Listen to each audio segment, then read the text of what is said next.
मन मस्तिष्कमा बस्न सबल हामी सबैका अनुकरणीय व्यक्तित्व, आदरणीय व्यक्तित्व, अत्यन्त आत्मीय व्यक्तित्व डाक्टर टोकराज पाण्डे सर, जसको आजको यो कार्यक्रमले तपाईँहरूको तयारीमा नयाँ एउटा छलाङ मार्नेछ भन्ने मलाई विश्वास छ। र साथीहरू, यहाँहरूले अब कुरा जति मिठा जति राम्रो सुने पनि एउटा गौतम बुद्धको भनाइ छ, तपाईँ जति राम्रो कुरा गर्नुहोस्, जति राम्रो कुरा सुन्नुहोस्, जति राम्रो कुरा पढ्नुहोस्, अन्ततगत तपाईँले व्यवहारमा उतार्नु भएन भने केही हुनेवाला छैन भनेर गौतम बुद्धले भन्नुभएको छ। त्यसैले राम्रा कुराहरू सुन्न पाउनु पनि एउटा ठुलो अवसर हो। राम्रो मान्छेका विचारहरू सुन्न पाउनु धेरै ठुलो भाग्यमानीहरूलाई मात्र त्यो अवसर प्राप्त हुन्छ। राम्रा कुरा स्वयंमा लागू गर्न सक्ने मान्छेले भाग्य आफ्नो आफै निर्माण गर्न सक्छ। यति भन्दै श्रद्धेय डाक्टर टोकराज पाण्डे सरलाई आजको यो स्वर्णिम बिहानीमा चैतन्यको वेबिनारमा हार्दिक स्वागत गर्दै आजको विषयमा अगाडि बढ्नुहुन र यसपछिको सम्पूर्ण समय सरलाई समर्पित गर्दै यहाँहरू उपस्थित सम्पूर्ण महानुभावलाई पुनः हृदयदेखि हार्दिक नमस्कार स्वागत गर्दै यहाँहरू सबैलाई पुनः म्युट रहिदिनु होला भन्ने अनुरोध गर्दै श्रद्धेय डाक्टर टोकराज पाण्डे सरलाई म अगाडि बढ्न हुन सादर अनुरोध गर्न चाहन्छु। सर नमस्कार, अगाडि बढौँ सर। नमस्कार सबै साथीहरू, गणेश सर, यहाँहरू सबैलाई शुभ बिहानी। विशेष त आज हामी अब केही समय विषयवस्तुको वरिपरि रहेर छलफल गर्छौँ। मेरो आवाज कस्तो सुनिएको छ? गणेश सर, मलाई स्क्रिन सेयर गर्ने अनुमति दिनु होला। आवाज ठिक छ? ठिक छ, एकदम राम्रो छ। स्क्रिन शेयरको अनुमति दिनु होला, म आवश्यक परेको बेला स्क्रिन शेयर गर्छु। सबै साथीहरू प्रति शुभ बिहानी भन्दै झन्डै 242-43 जना अहिले सुनिराख्नु भएको छ विभिन्न ठाउँबाट। आज हामी अलि इन्फर्मल कुराकानी गर्छौं। विशेष त यो विषयवस्तुका बारेमा तपाईहरु पनि धेरै अपडेट हुनुहुन्छ, पढिराख्नु भएको छ, तयारी गरिराख्नु भएको छ। त्यसैले हामी धेरै विषयमा प्रवेश गरेर धेरै हजुर सर धेरै छलफल भन्दा पनि केही तपाईका प्रश्नको जवाफको सेसनमा जाउँला। आज म आजको सेसनलाई यसैगरी अगाडि लाने भनेर त्यस्तो प्लान वेमा केही पनि छैन। यो फिजिकल क्लासहरु बन्द भइसकेपछि हामी जुन फर्म्याटमा चलेका थियौं त्यो फर्म्याट अलिकता बदलिएको छ। बदलिएको परिस्थितिमा तपाई हामी आफू सबैलाई अभ्यस्त गर्नु जरुरी छ। तपाईको आँखामा आँखा जुदाएर हेरेर तपाईको फेसियल एक्सप्रेसन रिड गरेर क्लास गर्नुको मजा यो बडा अँध्यारो कोठामा स्क्रिनमा हेरेर बोल्नु बडा फरक अनुभूति हुन्छ।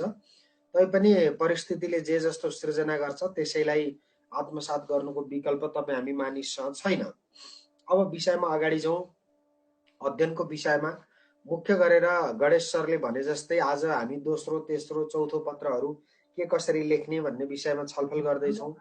चाहे त्यो सहसचिव होस्, चाहे त्यो उपसचिव होस्, चाहे त्यो शाखा अधिकृत होस्, चाहे त्यो नायब सुब्बा या खरिदार होस्, एउटै हो। चाहे त्यो बैंकिङ तयारी होस् या शिक्षक सेवा र प्रहरी सेवा किन नहुन्, ती सबै विषयवस्तुका लेखन तौर तरिकाहरू एउटै हुन्, त्यसमा अर्को कुनै फरक छैन। साथीहरू, म छातीमा हात राखेर बोल्छु। मैले अहिलेसम्म जति पनि परीक्षाहरू उत्तीर्ण गरे, सबै परीक्षा उत्तीर्ण गरेको आधारमा यहाँहरूलाई मैले आफ्नो अनुभव बताउँदा खरिदारको परीक्षा लेख्नु र सहसचिवको परीक्षा लेख्नुमा केही फरक छैन।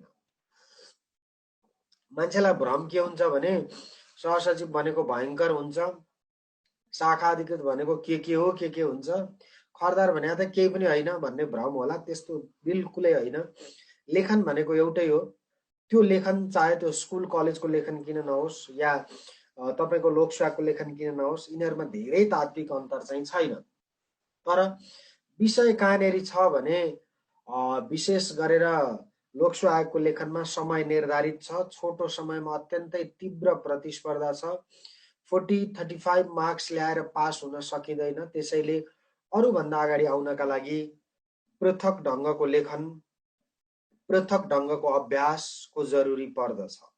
अब विषयमा अगाडि जाउँ। तपाई परम मित्रहरू जसले दोस्रो, तेस्रो, चौथो पत्र पढ्नु भएको छ, जो कोही उपसचिव सहसचिवको जाँच दिने आकांक्षी हुनुहुन्छ या नन गजेटेड लेभलमा कम्पिट गर्दै हुनुहुन्छ, पहिला त तपाईले पढ्दा विषयको परिभाषा त जान्नु पर्यो नि।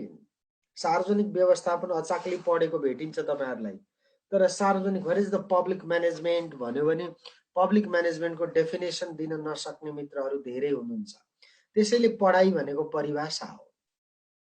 यो भनेको के हो भन्ने त बुझ्नु पर्यो नि त।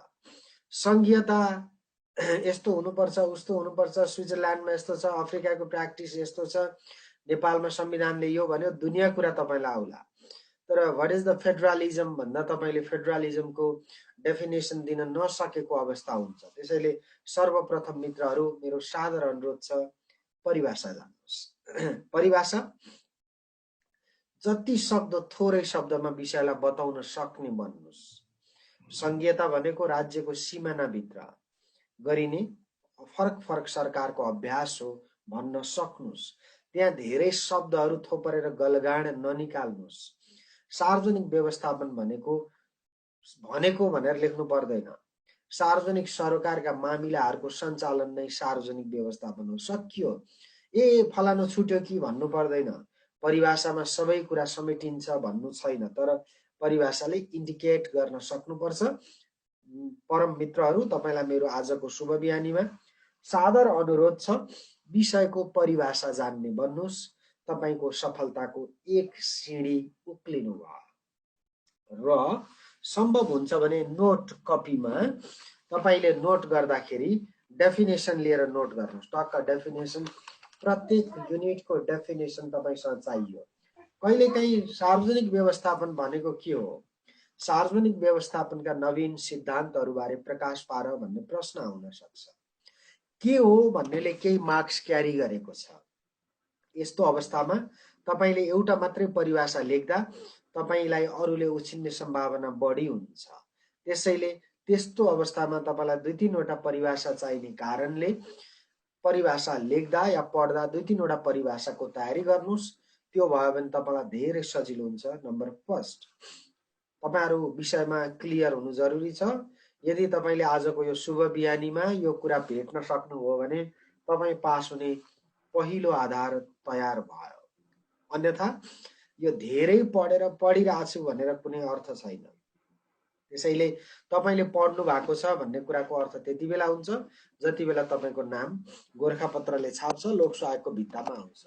तर तपाईँले पढेको मिनिङ त्यति बेला रहँदैन जति बेला पढे पनि तपाईँ नाम कहिले निकाल्न सक्नुहुन्न। त्यसैले सबैभन्दा पहिलो पढाइ परिभाषा हो। त्यो परिभाषा कुनै विद्वानको हुनु जरुरी छैन। यो एमफिलको क्लास होइन, पिएचडीको क्लास होइन जहाँ तपाईँले फुटनोट र रेफरेन्स दिनु परोस्। यो मुख्य गरेर लोकसेवा पास गर्ने क्लास हो। त्यसैले तपाईँले कुनै विद्वानको नाम नलिइकन परिभाषा जान्नुहोस्। मानिलिउँ कुनै विद्वानको भनाइ छ भने सेइङ बाई फलानु भन्नु पर्दैन, त्यसलाई तपाईँको मौलिक ढङ्गले दिनुहोस् न। यसो भयो भने तपाईँ पास हुने पहिलो आधार तयार भयो। हामी फेरि रिपिट गरौँ, जीवनमा कहिलेकाहीँ यस्ता क्षणहरू आउँछन्, त्यस्ता क्षणहरूले तपाईँको जीवनको गति र दिशा बदल्छन्। त्यसैले मित्रहरू, ध्यान दिनुपर्ने मुख्य कुरा, खास गरेर हरेक इस्युको डेफिनेसनमा तपाईँ क्लियर हुनु जरुरी छ। क्लियर हुनुभयो भन्ने मेरो अपेक्षा हो। तपाईँलाई म कुनै बेला तपाईँको नाम लिएर सोध्न सक्छु, त्यो हुवावे वाइ5 राख्नु भएको छ, तपाईँलाई त्यही भनेर म बोलाउँछु। कुनै विषयको परिभाषामा क्लियर हुनु जरुरी छ। डेफिनेसनमा धेरैवटा कुरा चाहिँदैन। डेफिनेसनमा तपाईँले सकेसम्म छोटो मिठो थोरै शब्दमा धेरै कुराहरू भन्न सक्ने बन्नुहोस्। विषय क्लियर छ। अब कतिवटासम्म डेफिनेसन जान्ने त? परिभाषा उस्तै हुन सक्छन्, तर उस्तै चाहिँ होइनन्। त्यसैले 3-4वटा परिभाषा एउटा युनिटको जान्नुहोस्। तपाईँको पहिलो पढाइको आधार तयार भयो। तपाईँ सफलताको पहिलो खुड्किलो उक्लिनु भयो। अब नेक्स्ट, परिभाषा त जानियो। परिभाषा विद्वानले भनेको चित्त बुझ्दैन, आफूले खोजे जस्तो परिभाषा आउँदैन। यस्तो बेला के गर्ने होला तपाईँलाई लाग्न सक्छ। यस्तो भयो भने तपाईँले ध्यान दिनुपर्ने मुख्य कुरा भनेको परिभाषा आफै बनाउन पनि सकिन्छ। जस्तै सूचनाको हक। सूचनाको हकको लागि परिभाषा खोज्न कुनै डिक्सनरी पल्टाउनु पर्दैन। तपाईँले सूचनाको हकलाई आफ्नै परिभाषा लेख्न सक्नुहुन्छ। जस्तै सूचनाको हक, सूचना भनेको जानकारी, नवीन विषय थाहा पाउने कुरा हो। हक भनेको अधिकार हो। यो सार्वजनिक सरकारको विषयमा जानकारी पाउने अधिकारलाई सूचनाको हक भनिन्छ भन्न सक्नुहुन्छ तपाईँले। त्यसैले कुनै विद्वानको परिभाषाको पछि नलाग्नुस्, आफूलाई जे कम्फर्टेबल हुन्छ त्यसैलाई परिभाषा बनाउनुस्। तपाईलाई म बताउँछु, सहसचिवको एकपल्ट एक्जाममा सोध्यो प्रश्न, विविधता व्यवस्थापनलाई परिभाषित गर्दै नेपालमा विविधता व्यवस्थापनमा भएका कमी कमजोरी र विविधता व्यवस्थापनका लागि आगामी दिनमा चाल्नुपर्ने कदमहरू प्रकाश पार भनेर एउटा लामो स्टोरी दिएर सहसचिवमा क्वेसन सोध्यो। मेरो तयारी त्यति धेरै थिएन, म भर्खरै उपसचिव पास गरेको बेला थियो, त्यति लामो तयारी नभइकन म जाँच दिन गएको थिएँ। 4 वटा प्रश्न सोध्छ सहसचिवमा, अनि मैले यो प्रश्नलाई चाहिँ अन्तिममा लेखेँ किनभने मलाई यो अरूभन्दा कम आउँथ्यो, लेख्नु त पर्यो। अनि मैले सुरु गरेँ, इलामको कामी होस् या दोलखाको थामी, पाल्पाको न्यार होस् या अछामको स्वार, सबैले यो देश मेरो हो र देशले मलाई हेर्छ भन्ने भावनाको विकास गर्नु नै विविधता व्यवस्थापन हो। यो कुनै डिक्सनरीमा छैन, यो डेफिनेसन कुनै बुकमा छैन, कुनै राइटरले दिएको छैन, तर रियालिटीमा डाइभर्सिटी म्यानेजमेन्ट भनेको यो हाम्रो नेपालको सरहद सिमाना भित्र बस्ने प्रत्येक नेपालीले म नेपाली हो, मेरो देश नेपाल हो र मलाई मेरो देशको सरकारले संरक्षण गर्छ, मेरो आवाज सुन्छ भन्ने भावना विकास गर्न सक्नु नै विविधता व्यवस्थापन हो। त्यसैले मैले कुनै डेफिनेसन बिना लेखेँ र रिजल्ट आयो, मेरो नाम निस्कियो। साथीहरू, त्यसैले तपाईलाई मेरो सादर अनुरोध के छ भने तपाईले विषयलाई बुझाउनुस्, गलगाड नथोपर्नुस्, शब्दहरू नथोपर्नुस्। त्यो भयो भने तपाई पास हुने पहिलो आधार। किन मैले यो कुरालाई रिपिट गरिराखेको छु भने तपाई जति हुनुहुन्छ अहिले, तपाई 284 जना यहाँबाट हेरिराख्नु भएको छ, युट्युबमा कति हुनुहुन्छ आई डोन्ट नो। तपाई मध्ये साथीहरुको पहिलो इरर छ डेफिनेसनमा। तपाईलाई मैले पहिलो जज तपाईको फेस हेरेर गर्छु। नाक चुच्चो रहेछ भने बाहुन क्षेत्री हो भन्छु, थेप्चेको रहेछ भने गुरुङ मगर हो भन्छु। त्यसैले तपाईको फेस हेरेर तपाईलाई म डिस्क्राइब गर्छु, तपाईको बारेमा मैले पर्सेप्सन डेभलप गर्छु। That is the like definition. Definition भनेको यस्तै चीज हो जुन हेर्ने बित्तिकै तपाईको क्यापासिटी कति छ, तपाईको राइटिङ के छ, प्याटर्न, वाक्य गठन र शब्द चयन कस्तो छ, विषयवस्तुको बुझाइ के छ, मेरो पर्सेप्सन तयार हुन्छ। कम्तीमा सेक्सन अफिसर लेभलको कपी जाँच्ने मान्छेले पहिलो सेन्टेन्स पढ्दै गर्दा तपाईलाई शिरदेखि पाउसम्म चिनिसकेको हुन्छ मित्रहरू। त्यसैले धेरै चलाखी गर्नेतिर नलाग्नुस्। तपाईको क्षमता पहिलो वाक्यमै, पहिलो शब्द चयनमै छर्लङ्ग हुन्छ। अब म धेरै रिपिट गर्दिन, तर जीवनका प्रत्येक चरणका परीक्षा पास गर्न तपाई मानिलिउँ अहिले सेक्सन अफिसरको तयारी गर्नु होला, यतिले पुग्दैन, भोलि उपसचिव हुनुपर्छ, चित्त बुझ्दैन। फेरि अहिले सेक्सन अफिसर मात्रै हुन पाए त म लोकसेवा भन्ने फारमै भर्थिन भन्ने मन भएको मान्छेलाई सेक्सन अफिसर पास भएको 3 वर्षपछि कहिले जाँच दिन पाइएला उपसचिवको जस्तो हुन्छ। मानिसका आकांक्षाहरू रोकिँदैनन्। त्यसैले तपाई जुनसुकै तहको परीक्षा उत्तीर्ण किन नहोस्, तपाईले यो भनेको के हो भन्ने कुरा नबताइकन अगाडि बढ्न सक्नुहुन्न। तपाई कुनै नयाँ ठाउँमा जाँदा आफ्नो परिचय दिनुहुन्छ नि, नमस्कार म फलानु मान्छे हुँ, म हजुरकोमा यो काम लिएर आइपुगेको छु भन्नुहुन्छ। त्यस्तै हो परिभाषा। बिना परिभाषा कुनै पनि विषय सुरु हुन सक्दैन। त्यसैले मित्रहरू अपुरो हुन्छ। परिभाषामा क्लियर हुनु जरुरी छ, नम्बर फर्स्ट। नम्बर सेकेन्ड, अब कन्टेन्टमा जाउँ। Content is the main body part. Main बडीमा हामीले मागेको कुराहरू लेख्छौँ। हेर्नुहोस् त, यो शरीर म झन्डै 70 केजी होला, 2 केजी 2.5 केजीको टाउको भए पनि बाँकी सबै शरीर नै हो, जे छ बडीमै छ। त्यसैले अब धेरै कुराहरू हामी बडी पार्टमा लेख्छौँ। बडी पार्टमा लेख्दाखेरि ध्यान दिनुपर्ने कुरा के हो भने धेरै जसो विषयहरू बडी पार्टमा आउँछ, तर जसले प्याराग्राफमा लेख्छ, कुनै मान्छे अपवादको रूपमा एउटा पास होला, 2टा पास होला, तर बडी पार्टमा जसले प्याराग्राफमा लेखेर पास हुन्छु भन्ने सपना देख्छ, त्यो मान्छे मेरो विचारमा कहिल्यै पनि पास हुन सक्दैन। त्यसैले बडी पार्टमा तपाईले बुलेटमै लेख्नुपर्छ। मागेको कुरा बुदामा लेख्ने। अघि तपाईलाई मैले एउटा प्रश्न भनेको थिएँ, सार्वजनिक व्यवस्थापनलाई परिभाषित गर्दै सार्वजनिक व्यवस्थापनका नवीन सिद्धान्तहरूबारे उल्लेख गर। परिभाषित गर्ने कुरा त पहिलो पार्टमा ओपनिङ पार्टमा गयो, तपाईले डिफाइन गर्नुभयो। अब तपाईले ओपनिङ पार्टमा गएर यी डिफाइन गरेका कुरालाई रिपिट गर्नु पर्दैन। र ध्यान दिनु होला मित्रहरू, मैले पत्रकारिता पढेको कारणले जीवनमा मलाई ठुलो प्रिभिलेज मिल्यो, न कि हामी कहिले पनि सेन्टेन्सहरूलाई वर्डहरूलाई रिपिट गरेनौं। पूर्व प्रधानमन्त्री माधव कुमार नेपालले कार्यदलले तयार गरेको सहमतिको दस्तावेज अपुरो रहेको बताउनु भएको छ।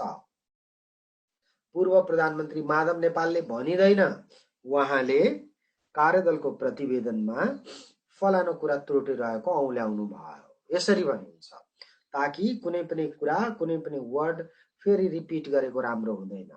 लेख्दाखेरि ध्यान दिनु होला। अब तपाई बडी पार्टमा हुनुहुन्छ र body part is the bullet part. तपाईले बुदामै प्रश्नको जवाफ लेख्ने हो।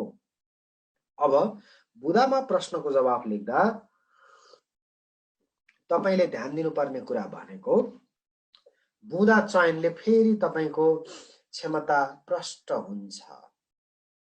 तपाई अन्तर्वार्तामा जाँदा ल रविन्द्र जी तपाईले आफ्नो परिचय दिनुस् भन्दा नमस्कार, मेरो बुवाको नाम रामप्रसाद, आमा लक्ष्मी देवी, म जनता माध्यमिक विद्यालय पढेको भन्नुभयो भने तपाईको स्टाटस छर्लङ्गै भयो। तपाईले आफ्नो नामै बिर्सिनुभयो। म रविन्द्र गर्न लाग्नुभयो भने तपाईमा कन्फिडेन्स छैन भन्ने कुरा देखियो भाइ। त्यसैले क्लियर के हुनुस् भने राइटिङमा कन्फ्युजन नदिनुस्, क्लियरिटी दिनुस्। त्यो क्लियरिटी कुन कन्डिसनमा आउँछ भने तपाईले कति टाइम्स प्र्याक्टिस गर्नुभएको छ। तपाईले के बाइकको लाइसेन्स लिनु भएको छ नितु घिमिरे? तपाईसँग बाइकको लाइसेन्स लिनु भएको छ भने एकैचोटी गएर 8 मा घुमाएर पास भएको त हैन होला, 2-4 चोटी बलड्याङ त खाइयो हो। त्यसैले एकैचोटी बलड्याङ नखानलाई घरमा प्र्याक्टिस गर्नुस्। तपाईले जति सक्नुहुन्छ घरमा प्र्याक्टिस गर्नुभयो भने त्यस्तो खालको क्लियरिटी आउँछ र राइटिङमा कन्फिडेन्स देखिन्छ। अब बुदा लेख्न सुरु भयो। बुदा लेख्दा सकेसम्म बुदाहरूलाई छोटो बनाउनु। बुदाहरूलाई छोटो बनाउँदा छोटो छोटो छोटो छोटो बुदाहरू वाक्य पूर्ण होस्, तर क्लियर भएन कि भनेर थप्नु पर्दैन। छोटो छोटो पोइन्टहरू 4-5 वर्डको पोइन्टहरू बनाउने, 4 देखि 5 वटा शब्दहरूको वाक्य बनाउने। त्यो भयो भने बुदा पुग्छ। र बुदा लेख्दा जहिले पनि माथि दह्रो पोइन्टहरू लेख्ने, माथि चाहिँ कमजोर पोइन्टहरू लेखेर माथि सुशासन कायम गर्न, सशक्तिकरण गर्न भनेर लेखियो भने रहर गरेको पढाइ नपुगेको मान्छे भनेर तपाईलाई स्टिकर लाग्छ, चिनिन्छ। त्यसैले इम्पोर्टेन्ट पोइन्टहरूलाई माथि लेख्ने, जहिले पनि महत्त्वपूर्ण कुरालाई सुरुमा उल्लेख गर्ने र कम महत्त्वपूर्ण कुराहरूलाई तल लेख्ने। अझ कतिपय त तपाईको कमन टाइपको पोइन्टहरू हुन्छ, आलु पोइन्टहरू। यस्तो कमन टाइपको पोइन्टहरू भयो भने यसलाई तल पुछारमा लेख्न सकिन्छ। र पढाइ, सार्वजनिक व्यवस्थापन भन्नुस्, सूचना प्रविधिको प्रयोग भन्नुस् या सूचनाको हक भन्नुस्, यो सबै एउटै हो। सबै टपिकहरू मलाई के लाग्छ भने तपाईलाई सजिलोको लागि टपिकहरू अलग गरिएको, तर सबैको विषयवस्तु एउटै हो। त्यसमा मलाई डेफिनेसनमा केही फरक होला, 2-4 वटा बुदाहरू फरक पर्लान्, नभए अलमोस्ट विषय एउटै हो। एउटै विषय भएको कारणले तपाईले पढ्दाखेरि रिलेट गरेर पढ्ने बानी गर्नुभयो भने बुदाहरू सर्र आउँछ। तपाईको मनमा लागेको होला, जिज्ञासा धेरै उठेको होला, अहिले नै घाँटी खसखस नगरौँ, एकछिन कन्ट्रोल गरौँ, लास्टमा हामी क्वेसन एन्सर सेसनमा जाउँला। विशेष त बुदा लेख्दाखेरि कतिवटा लेख्ने भन्ने तपाईलाई लाग्न सक्छ। बुदा सिम्पली इन्टरनेसनल स्ट्यान्डर्ड चाहिँ प्र्याक्टिस छ। यो भनेको के हो भने तपाईले बुदा लेख्दा मानिलिउँ 10 मार्क्सको क्वेसन लेख्दै हुनुहुन्छ भने अलमोस्ट 20 वटा जति बुदा हुनुपर्छ। त्यसमा 24 वटा किन नहुने भन्न सक्नुहुन्छ तपाईले। 24 वटा हुन सक्छ, तपाईको राइटिङको स्पिडमा डिपेन्ड गर्छ। 18 वटा किन नहुने, सबैको 20 वटा पुग्छ भन्ने छैन, 18 पनि हुन सक्छ, इट्स ओके। तर एभरेजमा जति मार्क्स हो इन्टु 2 त्यतिको डबल बुदा भयो भने तपाईलाई लेख्नलाई सजिलो हुन्छ र एक्जामिनरलाई पढ्नलाई सजिलो हुन्छ। Bullet part is clear. बुदामा लेख्दा फ्याक्ट कुरा लेख्न सकियो भने अझै राम्रो हुन्छ, अर्थात् पर्सेन्टेजमा, डाटामा, फिगरमा लेखेको कुरा राम्रो हुन्छ। Second part is the clear. अब हामी यो बुदाको पार्ट पछि अब फाइनल्ली हामी जाँदैछौँ कन्क्लुजन पार्ट तर्फ प्रवेश गर्दैछौँ। अब मुख्य गरेर कुनै पनि कुराको इन्ड चाहिन्छ। मित्रहरू, मैले अहिले क्लास गर्दैछु, ल म त हिँडेँ भनेर हिँड्यो भने यो सर बेकार रहेछ भन्नुहुन्छ तपाईँले मलाई। तपाईँलाई मैले क्लासको जति पढौँ, आधी घन्टा, 2 घन्टा, 4 घन्टा जति पढौँ, तपाईँलाई मैले क्लासको फाइनलमा एउटा कन्क्लुजन सुनाउँछु, रिजोल्युसन आउँछ। आजको हाम्रो पढाइको कन्क्लुजन यो हो, यो कुरा चाहिँ हामीले तयारी गरौँ, अब तपाईँको वे आउट गर्नुपर्ने काम के हो, यो हो म भन्छु। त्यस्तै तपाईँ हामी दुईजनाको भेटमा पनि प्रकाशजी तपाईँ म भेटेर चिया खायौँ भने छुट्टिने बेला कुरा हुन्छ, ल प्रकाशजी मान्छे तपाईँ एकदम ह्यान्डसम हुनुहुन्छ, टाई साई ठोक्नु भएको छ, तर यो पल्ट अफिसर पास गर्नु पर्यो। अफिसर पास गर्नलाई इन्डेक्स नोट बनाउने, कम्तीमा घरमा पर डे 2 अथवा 3 वटा प्रश्नको जवाफ लेख्ने र कहिलेकाहीँ अनुकूल मिल्यो भने मलाई लेखेर देखाउने, अरू कसैलाई देखाएर आफ्नो कमजोरीहरू सुधार्ने भनेर हामी छुट्टिन्छौँ नि। एक्ज्याक्टली कुनै पनि एन्सरको कन्क्लुजन त्यस्तो हुनुपर्छ जसले वे आउट दिएको होस्। यसरी सार्वजनिक मामिलाको सञ्चालनको समष्टिगत स्वरूप नै सार्वजनिक व्यवस्थापन हो। सार्वजनिक व्यवस्थापन राज्य अस्तित्वमा आएदेखि अस्तित्वमा आएको अवधारणा हो।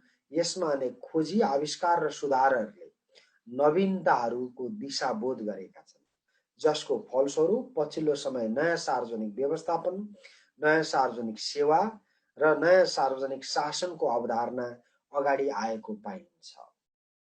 जुनसुकै अवधारणा भए पनि यसको प्रभावकारी कार्यान्वयन र नागरिकको सन्तुष्टि आजको प्रमुख आवश्यकता हो।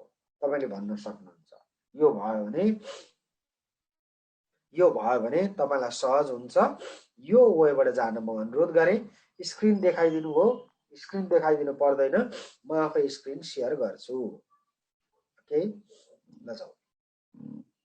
अब यो भइसकेपछि हामी सेकेन्ड पार्ट, थर्ड पार्टसम्म सक्यौं। ल अब एकचोटि रिभ्यू गरौँ त साथीहरू, रिकल गरौँ त। तपाईलाई मैले शीर्षकको कुरा अहिले गरेको छैन, अहिले ओपनिङको कुरा गरेँ। नम्बर फर्स्ट, तपाईसँग डेफिनेसनको जरुरी छ। पढेकै छैन, खरिदाइन त्यत्रो धेरै पढ्न बाँकी छ, संविधान कति हो कति, धेरै कुरा तपाईलाई लागेको छ, धेरै कुरा तपाईलाई लागेको हुन सक्छ। धेरै कुरा लाग्दा लाग्दै पनि तपाई परिभाषा नजानेर चिप्लिन सक्नुहुन्छ। मित्रहरू, ओभरलोडेड नहुनुस्। तपाई ओभरलोडेड भएर धेरै साथीहरू जिन्दगानीमा त्यत्तिकै बिग्रेको मैले देख्छु। विद्वानहरू अझै पनि सडकमा किताब हेर्दै हिँडेको तस्विरहरू देखिन्छ। त्यसैले धेरै पढ्नु जरुरी छैन,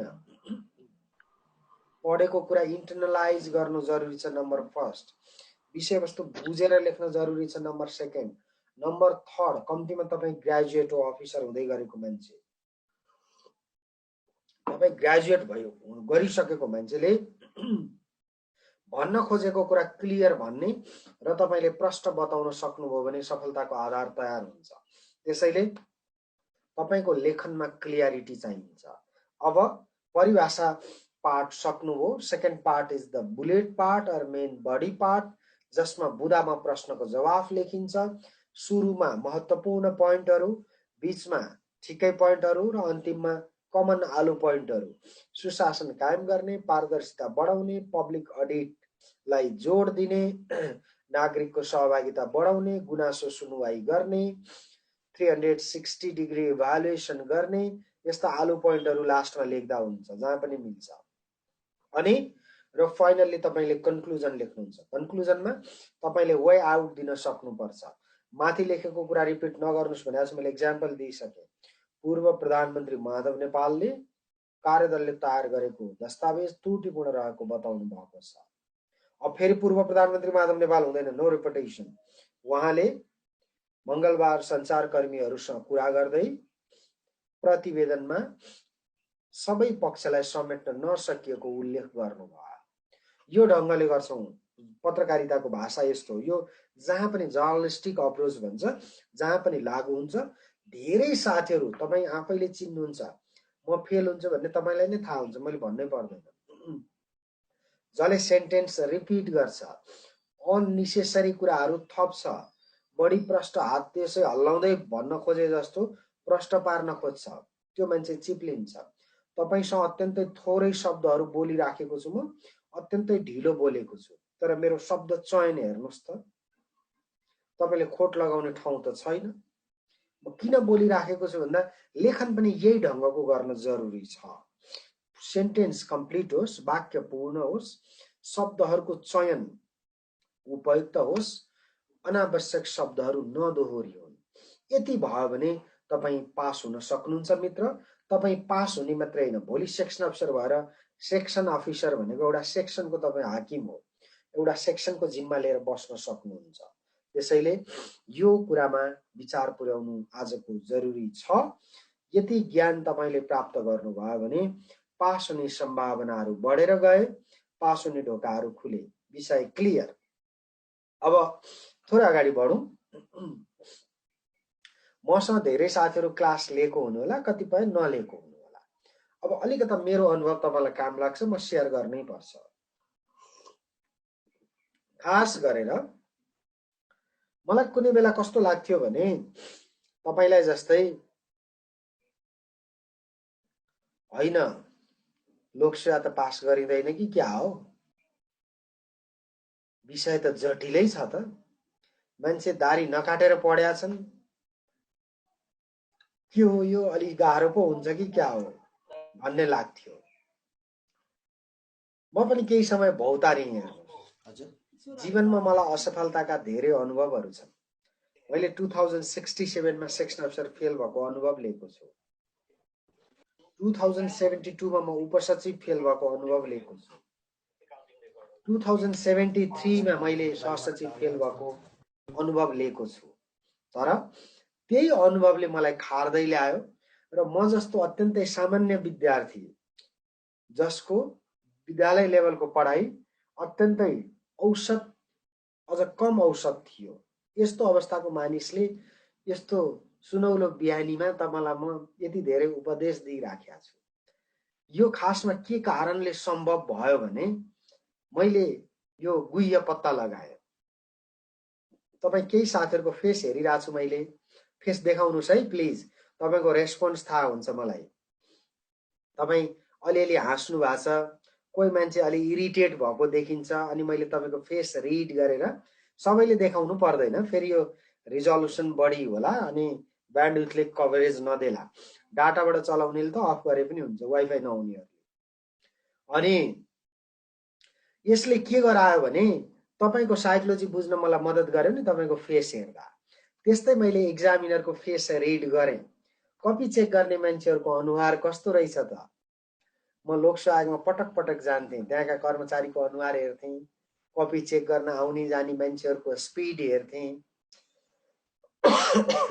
उनीहरुको level of knowledge, standard, expectation मैले इमेजिन गर्थेँ। त्यो कुरा भइसकेपछि मलाई सजिलो भयो। अब म टिचिङ ब्याकग्राउन्डबाट आएको, मैले पढाउँथेँ।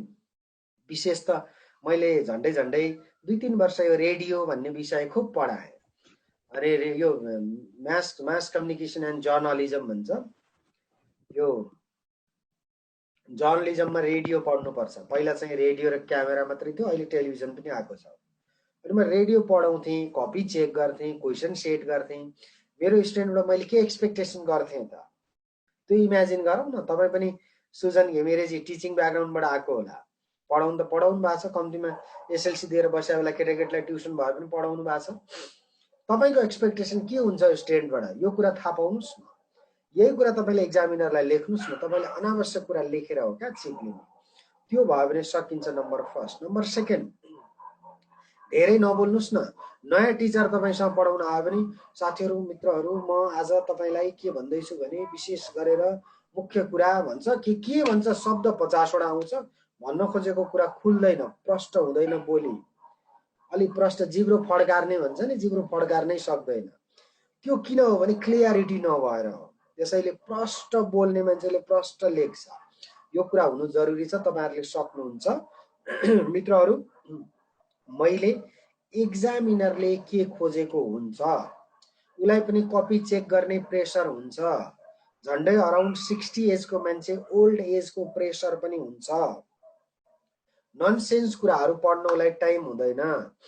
तपाई इमोसनल क्यारेक्टर हो, तपाई बिलो 30 को हुनुहुन्छ, तपाईमा अलिकता जाने भने बाफरे म जस्तो जानेको त को छ र भनेर बेलुन जस्तो फुलेर बस्नुहुन्छ, कुन बेला पड्किन्छ ठेगान हुँदैन।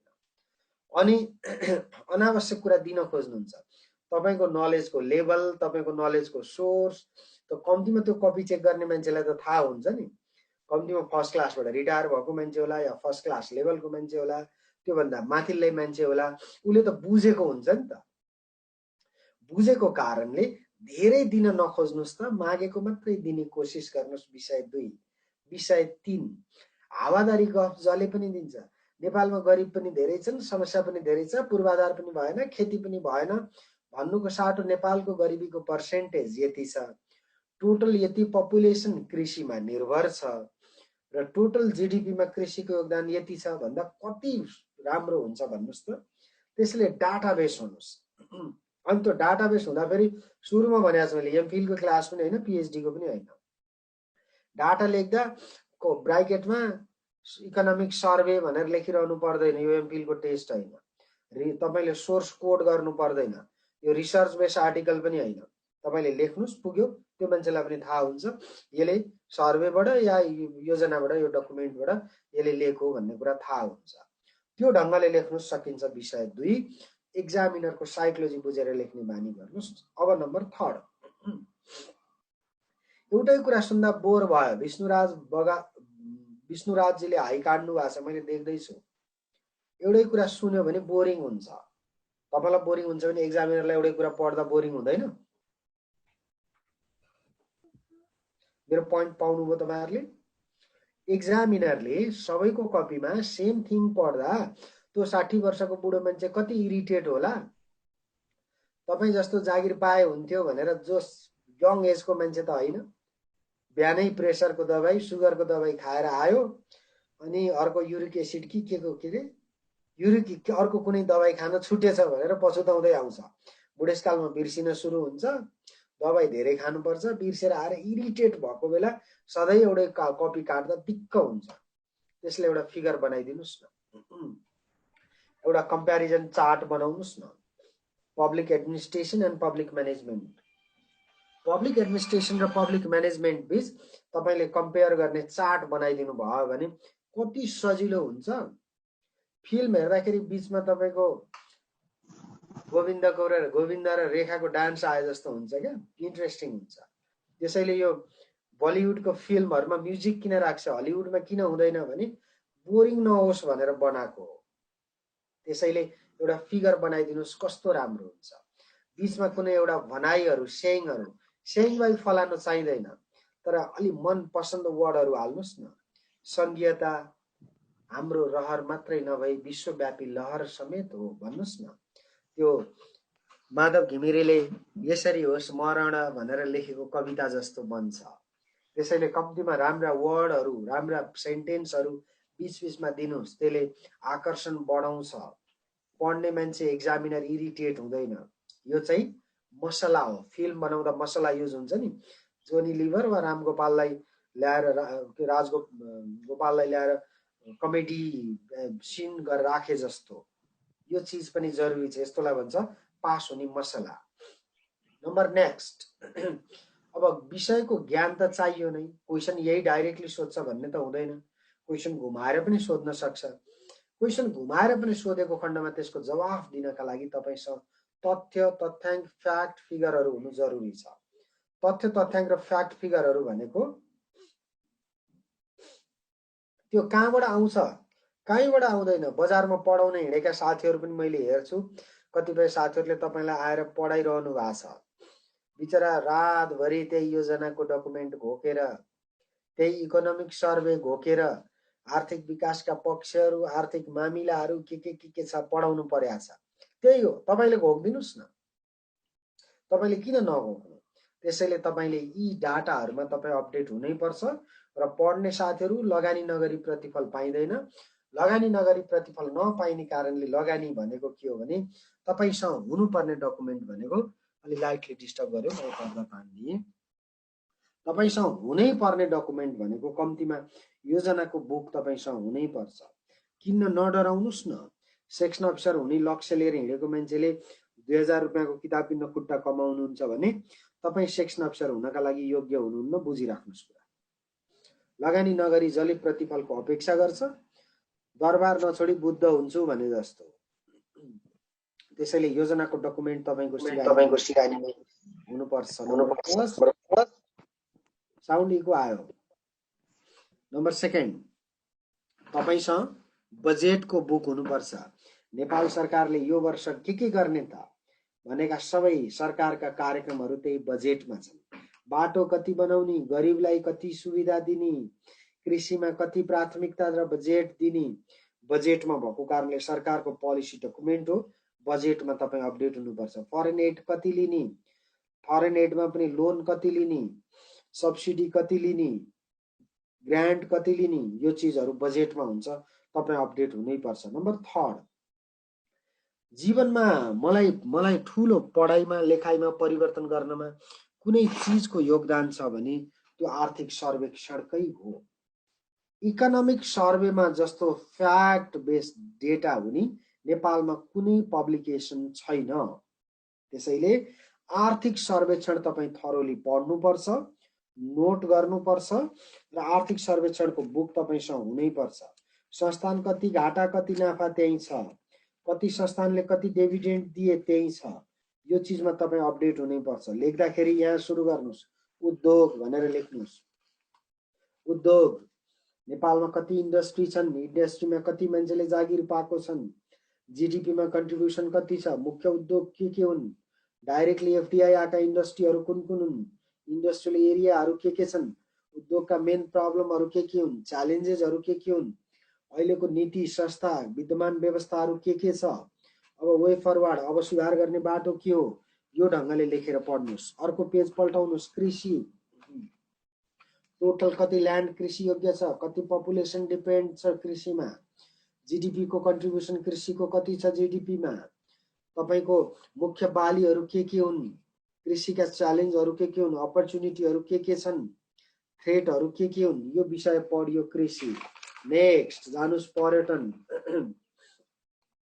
नेपालको पर्यटनका सम्भावना के हुन्, मुख्य गन्तव्य कुन कुन हुन्, पर्यटनका लागि कति छ जीडीपीमा कन्ट्रिब्युसन, टुरिस्ट कति आउँछन्, पर डे बसाई कति छ, पर डेको खर्च कति छ, मुख्य अब्जेक्टिभ के हो टुरिस्टको, टुरिज्म प्रमोसनका लागि के एक्टिभिटीहरू गरिए, अहिलेका नीति संस्था कार्यक्रम के हुन्, नेपालमा टुरिज्मका च्यालेन्जहरू के छन्, अपर्च्युनिटीहरू के छन्, यो ढङ्गले पढ्नुभयो भने तपाईलाई क्लियर हुन सक्छ। फर्स्ट पेपरलाई पनि काम लाग्छ, त्यो सेकेन्ड थर्ड फोर्थलाई पनि काम लाग्छ। त्यसैले यी 3-4 वटा डकुमेन्ट तपाईसँग हुनुपर्छ। मैले भने अहिलेको चालु योजनाको बुक तपाईसँग हुनै पर्छ, चालु बजेट हुनै पर्छ, नेपाल सरकारको यो वर्षको नीति तथा कार्यक्रम तपाईसँग हुनै पर्छ, तपाईसँग आर्थिक सर्वेक्षण हुनै पर्छ र यी सबै डकुमेन्ट मध्ये सबैभन्दा अब्बल डकुमेन्ट हो इकोनोमिक सर्वे।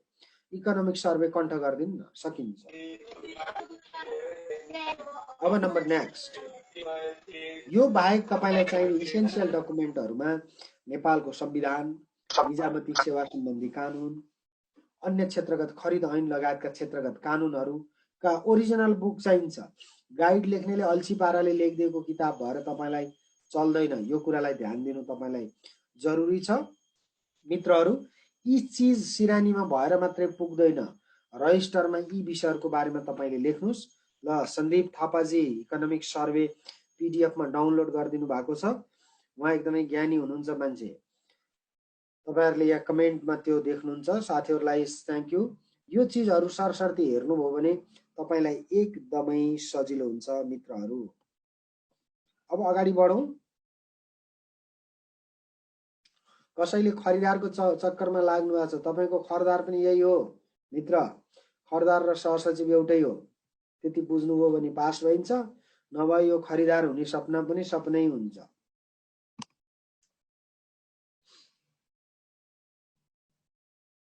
ओके, अब हामी थोरै अगाडि बढौँ। अगाडि बढ्ने क्रममा यो विशेष गरेर सुरक्षा विद्यालय सबैलाई एउटै हो मित्रहरू। तपाईँलाई म एउटा घटना बताउँछु। मैले त्रिभुवन विश्वविद्यालय सेवा आयोगले उपप्राध्यापकको विज्ञापन गर्यो, मैले पढेको थिइनँ। हेर्नुहोस्, लोकसेवाको तयारी गर्दै थिएँ मैले, सेक्सन अफिसरको। जाँच त दिनुपर्छ, किनभने मिलाएर लेख्नुपर्छ भनेर गएँ म। मलाई सिलेबस थाहा थिएन। गइसकेपछि क्वेसन पेपर दियो, अनि यसो हेरेँ मैले, यो त कन्टेम्पोरेरी इस्युहरू हो, कन्टेम्पोरेरी इस्युमा त म लेख्न सक्छु भनेर मैले फर्मेटमा सर्र लेखिदिएँ। टाइम म्यानेज गरेँ, फर्मेटमा लेखेँ। भयङ्कर पढेर गएको विद्वानले 3टा क्वेसन भयङ्कर लेख्यो, एउटा क्वेसन छोड्यो, अनि फेल भयो। जीवनमा एकचोटि पुस्तक नपल्टाएको मान्छेले त्रिभुवन सेवा आयोगको जाँच पास गरेर फर्केको मान्छे मै हो। त्यसैले मित्रहरू, यदि तपाईँ फर्मेटको पार्टमा क्लियर हुनुभयो भने तपाईँलाई यो शिक्षक सेवा, सुरक्षा, वायु सेवा, जेसुकै भन्नुहोस्, यो सबै एउटै हो, केही फरक छैन। तपाईँले सक्नुहुन्छ। यो विषयमा ध्यान दिन म अनुरोध गरेँ। विषय नम्बर 2। अब यसपछि थोरै अगाडि जाउँ। गाइड कसको पढ्ने? फलानुको राम्रो छ अरे भन्छ एउटाले, अर्कोले ढिस्कानुको राम्रो छ अरे भन्छ। सकेसम्म एउटा बुक चाहिँ लिने, सबै किताब किन्नु पर्दैन। एउटा बुक लिने, सरसर्ती त्यसले एउटा गाइडलाइन दिएको हुन्छ। मेरो अनुरोध चाहिँ के हो भने अलि सफल भएकै मान्छेहरूको किताब राम्रो हुन्छ भन्ने मेरो मान्यता छ। र कम्तीमा मैले बजारमा बुक लेखेर पठाउँदा, मेरो त छैन तपाईँसँग कन्टेन्टमा बेस भएको, शाखा अधिकारीको क्वेसन एन्सर बुकहरू छ, गणेश सरसँग कन्ट्याक्ट गर्यो भने पाउन सकिन्छ होला। त्यसमा चाहिँ मैले फर्मेटमा, हाम्रो देवराल जुन्डेल साथी हुनुहुन्छ, उहाँले मलाई मद्दत गर्नु भएको छ, उहाँ र म भएर तयार गरेको बुक हो। क्वेसनको एन्सर लेख्ने ढङ्ग पुगेन क्या तपाईँहरू धेरैलाई, कन्टेन्ट भयो तर फर्मेट भएन। त्यही भएर क्वेसन एन्सर बेसमा लेखेको बुक चाहिँ गणेश सरले दिन सक्नुहुन्छ। एकचोटि उहाँसँग कन्ट्याक्ट गर्नु होला। लामाजीसँग मेरो बुक छ अरे, तपाईँलाई धन्यवाद छ। अब विशेष गरेर एउटा बुक लिइसकेपछि कन्टेन्टको लागि सर त्यसलाई हेर्ने, र त्यो रिलेटेड डकुमेन्टहरू धेरै पाइन्छ। आजभोलि त तपाईँको इन्टरनेटमा पनि प्राप्त हुन्छ डकुमेन्टहरू, त्यति धेरै पर जानु पनि पर्दैन, आफैले पर्सेप्सन बनाउनु पनि सकिन्छ। सबभन्दा मुख्य कुरा ब्रेनस्टर्मिङ पनि गर्नुहोस्, त्यो भए पनि राम्रो हुन्छ। यति कुरा ध्यान दिनुभयो भने तपाईँले पास गर्ने आधार तयार हुन्छ। साह्रै धेरै यो बजारको हावा धेरै चलेको छ अहिले। म चाहिँ यो चकित पर्छु मान्छेहरू पल्युटेड भएको देख्दा। फर्स्ट पेपर पास भइयो, अफिसरको सेकेन्ड थर्ड फोर्थ दिनै छ, सुब्बाको फर्स्ट पास भयो, सेकेन्ड थर्ड दिनै छ, खरदारको जाँच दिने लक्ष्य छ। मान्छेहरूले लोकसेवा भनेको त यस्तो हो र उस्तो हो भनेर बताउँछन्, तर्साउँछन्। अनि यहाँ अलिअलि पढाउन आउने साथीहरू पनि आफै तर्सेका टोली मध्येका धेरै छन्, उनले झन् तर्साउँछन्। अनि त्यो भएपछि तपाईँ अत्तालिनुहुन्छ। केही आत्तिनु पर्दैन साथीहरू। किन आत्तिनु पर्दैन भने यो मलाई तपाईँले एक्जाम्पलको रूपमा हेर्नुहोस्, म स्कुलको डिस्टिङसन होल्डर पनि होइन, म क्लासको फर्स्ट सेकेन्ड बोय पनि होइन, म युनिभर्सिटीको टपर पनि होइन, म त्यत्रो ठुलो आकाङ्क्षा छँदा पनि थिएन। विशेष गरेर मेरो घर स्याङ्जातिरका मान्छेहरूको मुख्य पेसा लोकसेवाको तयारी गर्ने हो। अब त्यतातिरका मान्छेहरू अलि निजामती सेवामा बढी छन्, पारिवारिक हिसाबले पनि मेरो धेरैजना मानिसहरू निजामती सेवामै हुनुहुन्छ। म पत्रकारितामा जान चाहन्थेँ, केही समय प्र्याक्टिस पनि गरेँ, केही समय पढाएँ पनि, तर अल्टिमेटली पत्रकारिताको अनुभव लिइसकेपछि मलाई यो बाहेक फिल्ड पनि इन्ट्रेस्टिङ हुन्छ भनेर म यतातिर आएँ। आइसकेपछि कस्तो भयो भने न्युज लेखेको त मसँग अनुभव थियो, समाचार लेखनको अनुभव भएको मान्छेलाई लोकसेवाको लेख्न त्यति जटिल भएन। एउटा कुरा, त्यहाँ हामीले मन्त्रालय निकट उच्च अधिकारीका अनुसार भन्थ्यौँ भने यहाँ नलेखिकनै आर्थिक सर्वेक्षणको डाटा लेखिदिन्छौँ, बजेटको डाटा लेख्छौँ। त्यही ढङ्गले लेख्दै गयौँ, गिभन टाइमलाई हामीले फलो गरौँ, फर्मेटमा लेख्यौँ। अक्षरलाई शुद्ध र सफा गराउनु जरुरी छ मित्रहरू। तपाईँको यो अक्षर हुन्छ नि कसैको फट्याङ्ग्रा जस्तो अक्षर क्या, यहाँबाट उहाँ जम्प भएको, त्यसले पनि तपाईँलाई फेल गराउन अलि मद्दत गर्छ। त्यसैले अक्षर बुझ्ने गराउनुहोस्। अब भयङ्कर राम्रो बनाउनु पर्छ भन्ने छैन, मेरो पनि भयङ्कर राम्रो अक्षर छैन, तर जीवनमा लोकसेवा आयोगको 67 साल पछाडि लोकसेवा आयोगका कुनै पनि लिखित परीक्षाहरू असफल भएको मसँग अनुभव छैन। म तपाईलाई फेरि दोहोर्याएर भन्छु, मसँग 67 सालपछि है मित्रहरू, 77 भनेको सरी, 10 वर्ष अगाडि 2067 सालपछि कुनै पनि लोकसेवाको लिखित परीक्षा अनुतीर्ण हुनु परेको छैन। मैले पढेर होइन, यही बिचमा त्रिवी सेवा पनि पास गरेँ मैले लेखन सिपकै कारणले हो। त्यसैले तपाईँ धेरै पढ्ने लेख्न नजान्ने हुनुहुन्छ, धेरै मित्रहरूले पढेकै छैन भन्ने धारणा छ, घरमा 2-4 वटा क्वेसन लेख्न पनि तपाईलाई पसिना छुट्छ। त्यसैले प्र्याक्टिस नगरी सक्नुहुन्न मित्रहरू, लेखन प्र्याक्टिस गर्नुस्। अब तपाईले गर्नुपर्ने के हो भने, अहिले त निषेधाज्ञा छ, घरबाट बाहिर निस्किनु जरुरी पनि छैन, तर तपाईलाई अलिअलि बिगार्या छ है। धेरैजनालाई कलाकार भइन्छ कि क्या हो भनेर टिकटकको अकाउन्ट खोलेर पशुपति शर्माका गीतमा नाचेको फोटो पनि हाल्नुहुन्छ, अनि मार्केटले बिर्स्यो कि क्या हो, सोसाइटीले पछि परिन्छ कि क्या हो भनेर सेल्फी खिचेर प्रोफाइलमा पनि राखिराख्नुहुन्छ। अनि बिहान प्रोफाइलमा राखेपछि दिनभरि खसखस हुन्छ, कसले लाइक ठोक्यो, कसले कमेन्ट ठोक्यो भनेर। अनि कमेन्ट धेरै बढाउन प्रत्येक कमेन्टरलाई फेरि रिप्लाई पनि गर्नु पर्यो, डाटाबाट चलायो मोबाइल त्यसै स्लो हुन्छ। यस्तो कुराले तपाईलाई डुबाउँदैछ। यो चिजबाट अलिकता माथि उत्रिनुस्, पास भएपछि चलाउनुस् न। तपाईँ नन अफिसरले चलाएको त, तपाईँ लोकसेवा पास नभएको मान्छेले चलाएको त फेसबुकको पनि मान्छेले इम्पोर्टेन्स दिँदैनन्। एकचोटि लोकसेवा पास भएर लोकसेवाको परीक्षामा सफलता हासिल भएको छ भनेर स्टाटस हाल्नुस् न, अनि 1000 वटा लाइक कमेन्ट आउँछ। अहिले त्यसै त्यो तीज मनाउँदै गरेको अवस्था भनेर घरको छतमा फोटो हालेर कसले लाइक कमेन्ट ठोक्छ र? त्यसैले यो चिजलाई तपाईले अप्लाई गर्नुस् आफ्नो लाइफमा पनि सकिन्छ। अनप्रोडक्टिभ कुराहरुमा टाइम किल नगर्नुस्, प्रोडक्टिभ कुरामा टाइम लगाउनु सक्नुहुन्छ। अब यो 2-3-4 वटा कुरा अलि गाली पनि गरियो। यो गाली चाहिँ स्नेहले, मायाले गरेको गाली हो। कम्तीमा यो बिहान बिहानै तपाईले मेरो कुरा सुनिरहनु भएको छ, यो कुरा सुनेर पनि तपाई फेल हुनुभयो भने त्यसको पाप मलाई पनि लाग्छ, किनभने म पनि असक्षम भएछु भन्ने हुन्छ। त्यसैले मेरो एक्सपेक्टेसन के हो भने कम्तीमा तपाईहरु पास हुनुपर्छ भन्ने नै हो, पास हुनका लागि लेख्नुपर्छ भन्ने नै हो। अब टाइम टेबल मिलाउनुस्, गर्नुस् के भने तपाईले खास गरेर बिहानमा मुख्य गरेर तपाई टाइममै उठ्नुहुन्छ। कम्तीमा पढ्ने मान्छे एटलिस्ट 6 बजे उठ्नुस्। 6 बजे उठिसकेपछि 6 बजे उठिसकेपछि तपाईले ध्यान दिनुपर्ने अर्को कुरा, सम्भव हुन्छ भने यसो अलिअलि घरमै कोठामै भए पनि जगिङ गर्नुस्, सकिन्छ 15 मिनेटको योगा गर्नुस्। कम्तीमा 15 मिनेट बिगिनर्सहरुका लागि योगाको स्टेपहरु दिन्छ, त्यसले फ्रेश बनाउँछ। यसो अनुलोम विलोम गर्यो भने पनि माइन्डलाई अक्सिजन नपुगेर टाउको दुख्छ के पढ्ने मान्छेलाई, अनुलोम विलोम मात्रै गर्यो 15 मिनेट भने पनि त्यसले तपाईलाई दिनभरिको लागि फ्रेशनेस दिन्छ। अलि योगा सोगा गर्यो भने बुढो भइयो कि क्या हो भनेर क्रिम दल्नु पर्दैन, त्यही योगाले नै यङ देखाउँछ। अनि त्यसपछिको टाइम भनेको तपाईले पढ्नमा लगाउनुस्, सर्र पढ्नुस्। 2 घण्टा 3 घण्टा चाहिँ वान सिटिङमा बोरिङ नहुन्जेलसम्म पढ्नुस्। तर जसले बिहान उठेर फेसबुक खोल्छ नि, त्यो मान्छेको भविष्य अन्धकार छ, लेखिराख्नु होला। आँखा नखुल्दै फेसबुक खोल्ने मान्छेको भविष्य अन्धकार छ।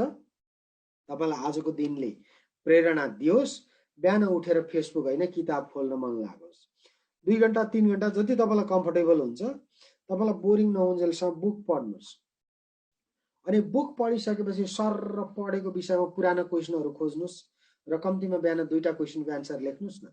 2टा क्वेशनको आन्सर लेख्दा पनि 30-30 मिनेट लेख्ने हैन, तपाईको 18 मिनेटको गिवन टाइम हो। 18 मिनेट पुरै हुँदैन, 16-17 17-17 मिनेट लेख्नुस्। 2टा क्वेशनको आन्सर लेख्नुस्। तपाईले थाहा पाउनुहुन्छ तपाई पास हुने ढंगको लेखाइ भयो कि फेल हुने ढंगको लेखाइ भयो, आफैले चिन्न सक्नुहुन्छ, आफैले छुटाउन सक्नुहुन्छ। अनि यति भइसकेपछि अनि तपाईको दिउँसोको टाइम चाहिँ अरु गुगलबाट मटेरियल्सहरु कलेक्ट गर्नुस्, सर्च गर्नुस्, कतै हेर्नुस्। कहिलेकाहीँ प्रशासन.com ले पनि राम्रै कुरा दिएको हुन सक्छ, ती चीजहरुलाई हेर्नुस्। यो भयो भने तपाईको दिन चाहिँ शुभ हुन्छ। र कम्तीमा इभिनिङको टाइममा सम्भव हुन्छ भने कम्बाइन स्टडी गर्न सक्ने साथीहरुलाई इभिनिङको टाइम राम्रो। यो बिहानमा कम्बाइन स्टडी गर्न हुँदैन, बिहानको एकदम फ्रेश टाइम हुन्छ, फ्रेस टाइममा आफैले पढेर आफ्नो माइन्डलाई फ्रेस गर्ने, नलेज लर्न गर्ने हो। अनि दिउँसोको टाइममा चाहिँ अब भनौँ न 2-3 बजेपछि चाहिँ साथीहरूसँग 2-3 घन्टा भए पनि कन्सल्ट गर्न पाइयो भने कुहिरोको काग बनिँदैन। के छ त अपडेट लिन सकिन्छ। अब डाटाबाटै चलाउनेलाई त गाह्रो हुन्छ, अलि वाइफाई स्वाइफाई घरमा छ, एक्सेस छ, घरबेटीको पासवर्ड ब्रेक गरिरहेको छ भने त्यसैबाट चलाउँदा पनि हुन्छ। त्यसबाट साथीहरूसँग मिटिङै गर्दा पनि हुन्छ, जुममा 2 जना 3 जना भएर। अहिले विभिन्न नेटवर्कहरूले पनि ग्रुपमा चाहिँ कुरा गर्ने सुविधाहरू दिएका छन्। त्यो गर्नुस् र इभिनिङ टाइममा प्रत्येक दिन तपाईँले पहिलो दिन तपाईँ डराउनुहुन्छ, एउटाबाट लेख्न सुरु गर्नुहोस्, पछि 2टा लेख्नुहोस्, 3वटा लेख्नुहोस्, अनि तपाईँले 1.5 आवर लेख्ने बानी गर्नुहोस्, बिस्तारै 3 घन्टा लेख्नुहोस्। मैले जीवनमा पढ्ने भन्दा पनि लेख्ने प्र्याक्टिस धेरै गरेँ। विषयवस्तुमा त दृष्टिकोण बनाउन सकिन्छ। हेर्नुहोस्, मैले प्रत्येक दिन बेलुका 3 घन्टा लेखेर खाना खान्थेँ। श्रीमतीजीले खाना खाना आउनु पर्यो भन्दा पनि मैले लेखिराखेको हुन्थेँ। अनि 1 बजेसम्म लेख्यो अनि सुत्यो गर्थेँ म। त्यसैले जति गरेँ, जति मैले बुकहरू पब्लिस गरेँ त्यो आफूले तयारीको क्रममा लेखेकै क्वेसन एन्सरहरू निकालेको हो मैले। त्यसलाई सकिन्छ, यो कुरामा ध्यान दिनु पर्यो। अब तपाईँलाई धेरै ज्ञान बाँड्नु भन्दा पनि तपाईँका प्रश्नको जवाफमा जान्छु म। अब थोरै फर्मेटको कुरा गर्छु।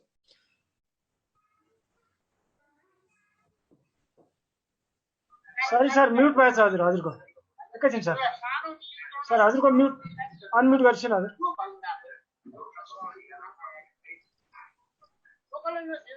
ओके हस् सर। साथीहरू, अब तपाईको खरिदार, नासु, अफिसर, सुरक्षा प्रहरी, जेसुकै होस्, जहाँको भए पनि लेख्ने तरिका एउटै हो। अब म थोरै फर्मेटको बारेमा बताउँछु र विषयमा अगाडि बढ्छु। विशेष गरेर अर्को एउटा खुसीको कुरा पनि छ साथीहरू। काठमाडौँको ट्राफिक जाम, बुढालीकण्ठबाट 2टा बस चेन्ज गरेर बागबजार ट्युसन पढ्न आउनुपर्ने, तपाईको भक्तपुरबाट कोटेश्वरको जाम चिचुल्दै बानेश्वर चैतन्यमा ट्युसन पढ्न जानुपर्ने, बाटोको जाम, गाडी भाडा अनि टाइम किलिङ, सबै क्लासहरू इन्ट्रेस्टिङ हुँदैनन्। कोही सरहरू ट्रायल दिन पनि आएका हुन्छन्। अनि यस्तो बीचमा, यो तनावका बीच हेर्नुहोस् त तपाईलाई कति सजिलो भयो। अहिले त तपाईँ घरमै बसेर क्लास लिन पाउनु भएको छ, अझ फ्री अफ कस्ट हो जस्तो लाग्छ। चैतन्यले यो अत्यन्तै ठुलो फोरम क्रिएट गरेको छ। भर्चुअल क्लासहरूमा पनि कतिपय साथीहरू कुरा नबुझेर बागबजारतिर भिड चाहिँ बढाए, तर त्यो केही होइन। हेर्नुहोस्, मुङलिङको भात पसल जस्तो मात्रै भयो। बासी खाना खुवाउँछ क्या मुङलिङमा धेरै जसो, चलेपछि बासी खुवाइदिए पनि हुन्छ। तपाईको 5 जना बजारमा राम्रो पढाउने टिचर होला क्या, 10 जना विषय बुझेको मान्छे होला, अनि 100वटा ग्रुप हुन्छ, कसले पढाउँछ त्यहाँ त त्यहाँको कर्मचारीले पढाउनु पर्यो, साउजीको कार्यकर्ताले पढाउनु पर्यो, चाकडी गर्न हिँड्ने हजुर मलाई क्लास दिनुहोस् भन्ने मास्टरले पढाउनु पर्यो, त्रिभुवन विश्वविद्यालयमा पढाएको लोकसेवाको खरदारै फेल हुनेले सेक्सन अफिसरको तयारी गराउनु पर्यो। यस्तो विडम्बनाबाट गुज्रिराख्नु भएको थियो तपाईहरु। अब कम्तीमा यो फोरम त छ, कम्तीमा तपाईले सेलेक्टिभ क्लासहरु लिन पाउनु भएको छ। चित्त नबुझ्ने क्लासमा म्युट गरिदिनुस् या लिभ गरिदिनुस् पाउनु भएको छ। यो सुविधाबाट पनि तपाईलाई सफलता हासिल हुँदैन भने तपाई यो क्षेत्रमा काम नलाग्ने मान्छे हो। त्यसैले यो पुनर्विचार गर्नुस् र विचार गर्नुस्। तपाई मेरो सबै विद्यार्थी हो, त्यसैले म तपाईलाई कन्फिडेन्सका साथ भनेको छु र केही कुरा गाली गरे जस्तो तपाईलाई लाग्न सक्छ। तपाईले चित्त दुखाउनु जरुरी छैन। तपाई मेरो बोस पनि हैन, मेरो सिनियर पनि हैन, मेरो स्टुडेन्ट हो। त्यसैले तपाईलाई मैले आफूले बुझेको कुरा भनिराखेको छु। 2 घण्टाको सेसन पछि तपाई आज मेरो फ्रेन्ड हुन सक्नुहुन्छ, तर अहिले मेरो क्लासमा हुन्जेल तपाई स्टुडेन्ट भएको कारण भने कर्मचारी साथीहरु नेपालमा 80% कर्मचारीलाई घर पठाइदिए हुन्छ, काम छैन। कुन अफिसमा त्यत्रो काम छ भन्नुस् मलाई।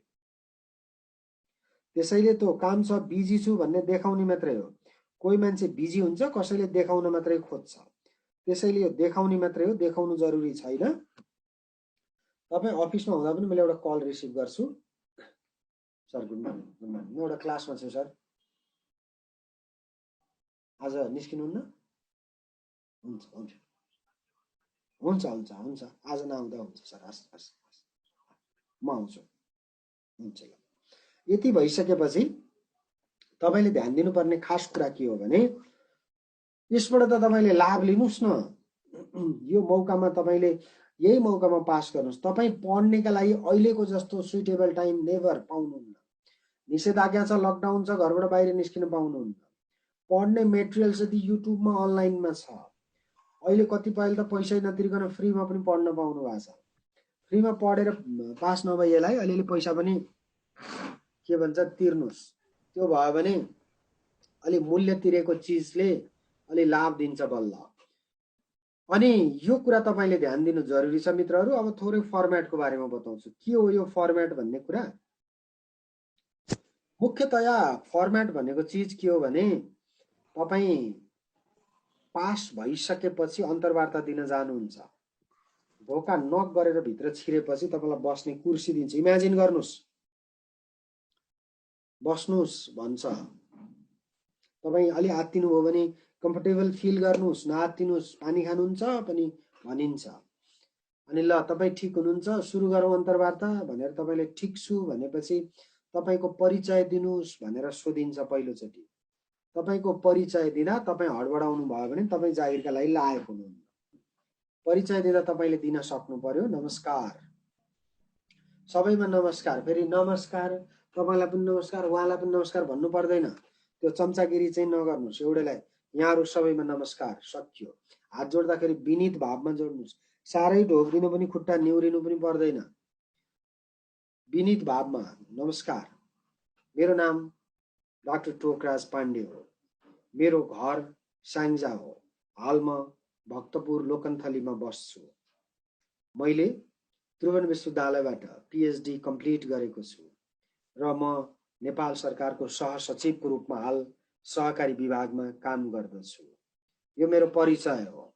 तपाईको परिचय त्यही हुन सक्छ। चारवटा कुरा: नाम, काम, ठाम र साम भन्छ। नाम सबभन्दा पहिला, नम्बर सेकेन्ड तपाईँ कुन ठाउँबाट आएको ठाम भन्नुहोस्। नम्बर थर्ड तपाईको शैक्षिक योग्यताबाट प्रश्न सोधोस् भन्ने लाग्छ भने शैक्षिक योग्यता भन्नुहोस् र तपाईले केही काम गर्नुहुन्छ भने काम भन्नुहोस्। काम गर्नुहुन्न भने हाल म बेरोजगार छु नमस्कार भन्नु पर्दैन। काम छ भने म हाल जिल्ला निर्वाचन आयोगमा सुब्बा पदमा, नायब सुब्बा पदमा कार्यरत छु भन्नुहोस्। हो, फर्मेट त्यही हो। फर्मेट भनेको प्रत्येक प्रश्नको जवाफ लेख्दा तपाईलाई लोकसुहागले दिने कपीमा 2 page, 1 page and 1 page and 1 page, both 2 page or 1 page or 1 page, जम्मा दुईटा पेज, एक पन्ना, एक पन्नामा दुईटा पेज हुन्छ, दुईटा पेजमा जवाफ लेख्ने हो। कसैको 2 पेज एन्ड हाफ होला, 2 पेज एन्ड 1 प्याराग्राफ होला, कसैको 2 पेजमा 1 प्याराग्राफ नपुग्ला। तर एटलिस्ट 17 मिनटको टाइम, गिभन टाइम 18 मिनट हो। क्वेसन पढ्न 1 मिनट टाइम लाग्छ, 18 मिनट पुरै नलेख्ने, 16 देखि 17 मिनट लेख्दा 2 पेज हुन्छ। 2 पेजमा माथि टाइटल जरुरी छ। आज गणेश सरले हिजो लेख्नु भएको थियो नि, शाखा अधिकृत नायब सुब्बा खरिदार सबै प्रतियोगितात्मक परीक्षाका लागि लेखनसिपमा आधारित कक्षा भनेर। आज के टपिकमा कक्षा हुँदैछ भन्ने कुरा त उहाँले हिजो दिनुभयो नि टाइटल, हैन? त्यस्तै साथीहरु 1 मिनेट, उहाँले टाइटल दिए जस्तै तपाईले ध्यान दिनुपर्ने कुरा के हो भने के टाइटलमा तपाईले लेख्दै हुनुहुन्छ। एक्जामिनरले यो कुरा बुझ्नका लागि टाइटल दिएर लेख्ने बानी गर्नुस्। नम्बर फर्स्ट तपाईले टाइटल दिनै पर्छ। टाइटल दिँदा जान्नुहुन्छ, राम्रो टाइटल लेख्नुस्। यदि तपाईले टाइटल दिएर लेख्न सक्नु भएन भने तपाईको साथीले त टाइटल देला। तपाईको साथीले टाइटल दियो भने तपाईको भन्दा त त्यो साथीको राम्रो हुन्छ। त्यसैले सकेसम्म टाइटल दिएर लेख्ने कोसिस गर्नुस्। त्यो भयो भने तपाईको लागि अत्यन्तै उपयुक्त हुन्छ। मैले कोही साथीहरुले माग्नु भएको भएर कन्ट्याक्ट गर्नको लागि इमेल आइडी दिएको छु है। यो इमेल आइडीमा तपाईले केही लेखेर पठाउन सक्नुहुन्छ। म अनुकूल समयमा चाहिँ तपाईलाई म फिडब्याक दिन सक्छु। मलाई ट्विटरमा फलो गर्न सक्नुहुन्छ। मेरो इमेल सेम हो। ट्विटरमा मेरो ह्यान्डल चाहिँ @birga हजुर यस्तो छ क्यारे। अनि यो कुरामा ध्यान दिनु जरुरी छ। टाइटल दिएर लेख्नुस्। अब यसपछि नम्बर नेक्स्ट, टाइटल त भयो। सार्वजनिक व्यवस्थापनबाट सोधेको प्रश्न थियो। सार्वजनिक क्रियाकलापको सञ्चालन भनेर टाइटल दिनुभयो भने एक्जामिनरले बुझ्छ कि यसले पब्लिक म्यानेजमेन्टको बारेमा लेख्दैछ भन्ने कुरा। सूचनाको हकको प्रश्न थियो, मौलिक हकको पनि हक, सूचनाको हक भनेर दिनुभयो भने एक्जामिनरले बुझ्यो यसले सूचनाको हकको बारेमा लेख्दैछ। या अक्सिजन अफ डेमोक्रेसी भन्नुभयो भने सूचनाको हकलाई प्रजातन्त्रको प्राणवायु पनि भनिन्छ। त्यसले टाइटल दिनु जरुरी छ। टाइटल दिँदा कपीको बीचमा दिनुस्, सकेसम्म टाइटललाई डबल इन्भर्टेड कमामा दिनुस् र अन्डरलाइन गर्नुस्। Chapter clear. नेक्स्ट, ओपनिङ लेख्नु पर्यो। सुरुवातबाटै थाहा हुन्छ तपाईको सुरुवातबाट तपाईको क्षमता कति हो भन्ने कुरा छर्लङ्गै थाहा हुन्छ। म त कहिलेकाहीँ यसो त्यो अन्तर्वार्ता दिने मान्छेलाई हेर्दा थाहा पाउँछु क्या यो पास हुने मान्छे हो या यो पल्ट पल्टिने मान्छे हो भन्ने थाहा हुन्छ। हेर्नुहोस्, कन्फिडेन्स देखिन्छ। त्यस्तै तपाईले ओपनिङमै वास्तवमा भन्ने हो भने सार्वजनिक प्रशासन भन्नाले केलाई बुझिन्छ भनेबाट जसले लेख्न सुरु गर्यो नि, यो पढाइ नपुगेको यो मान्छे पास नहुने मान्छे हो भन्ने चिनिन्छ। सर्वप्रथम भन्नुपर्दा सार्वजनिक व्यवस्थापन भन्नाले केलाई बुझिन्छ भने बाट जसले सुरु गर्यो त्यसले हावा खायो। त्यसले डाइरेक्टली भन्नुस् न के धेरै भूमिका बाँध्नु पर्यो। सार्वजनिक सरकारका मामिलाहरूको प्रभावकारी सञ्चालन नै सार्वजनिक व्यवस्थापन हो। यो सरकारको आधारभूत कार्य हो। देश र जनताको सर्वाङ्गीण हितका लागि सार्वजनिक सरकारका क्रियाकलापहरू अगाडि बढाइएको हुन्छ। देशका कानुन, नीति र विद्यमान संरचनाले सार्वजनिक सरकारका मामिला व्यवस्थापनमा मुख्य भूमिका खेलेका हुन्छन्। सक्यो त हो पनि।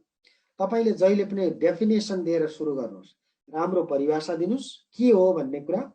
तपाईले ओपनिङमा लेख्नुहोस् त साथीहरु, ल लेख्नुहोस्, कपी छ नि, कपी लिएर तपाई तयार अवस्थामा हुनुहुन्छ, लेख्नुहोस् लेख्नुहोस् सुरु गर्नुहोस्। जहिले पनि लेख्दाखेरि टाइटल, टाइटल पछि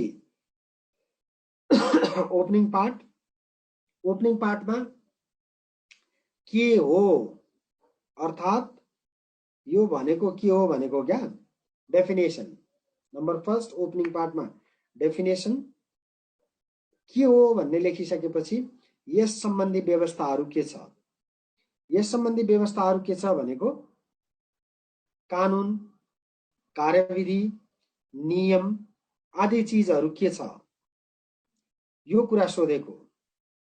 यो चीज भएको कारणले यो के हो भन्ने कुरा लेखिसकेपछि यस सम्बन्धी व्यवस्थाहरू के छ, कानुन कार्यविधिमा के छ, छोटो लेख्ने हो, लामो लेख्ने हैन।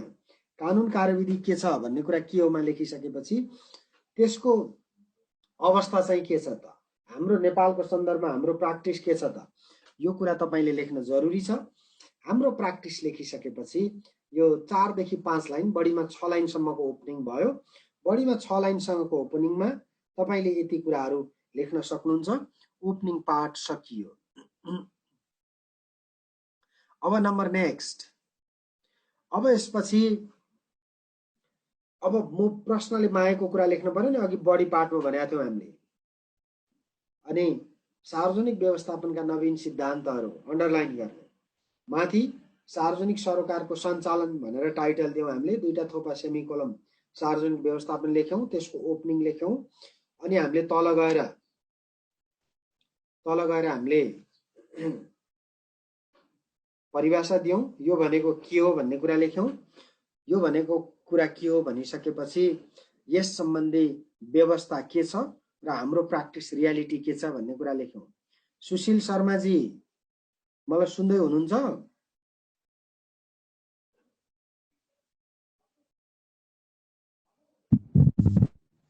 सुशील शर्माजी सुन्दै हुनुहुन्छ? तपाईँलाई म क्वेसन सोध्छु भने थिएँ, भाग्नुभयो, ल ठिकै छ। ओके,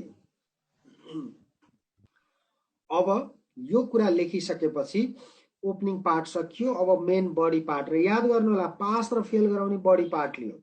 टाइटलले, ओपनिङले, क्लोजिङले इम्प्रेसन दिने हो, कन्टेन्ट लेख्ने भनेको बडी पार्टमा हो।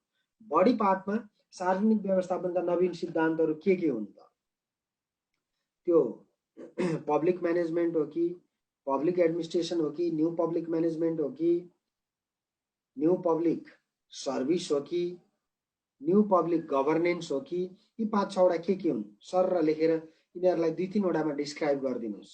त्यो भयो भने बढी पार्ट पुग्यो। तपाईले टाइम पनि ख्याल गर्नुहोस्, साइज पनि ख्याल गर्नुहोस्। यति लेखिसकेपछि अब तपाईँ कन्क्लुजनमा जानुहुन्छ। कन्क्लुजनमा ठ्याक्क छुट्टियोस्। निष्कर्ष भनेर लेख्दा पनि हुन्छ, अन्त्यमा भनेर लेख्दा पनि हुन्छ, अत भन्दा पनि हुन्छ, यसरी भन्दा पनि हुन्छ। अनि अब यसलाई सार खिच्नु पर्यो। यसरी सरकारले जनताको हितका लागि सञ्चालन गर्ने समष्टिगत क्रियाकलापको समष्टिगत स्वरूप नै सार्वजनिक व्यवस्थापन हो।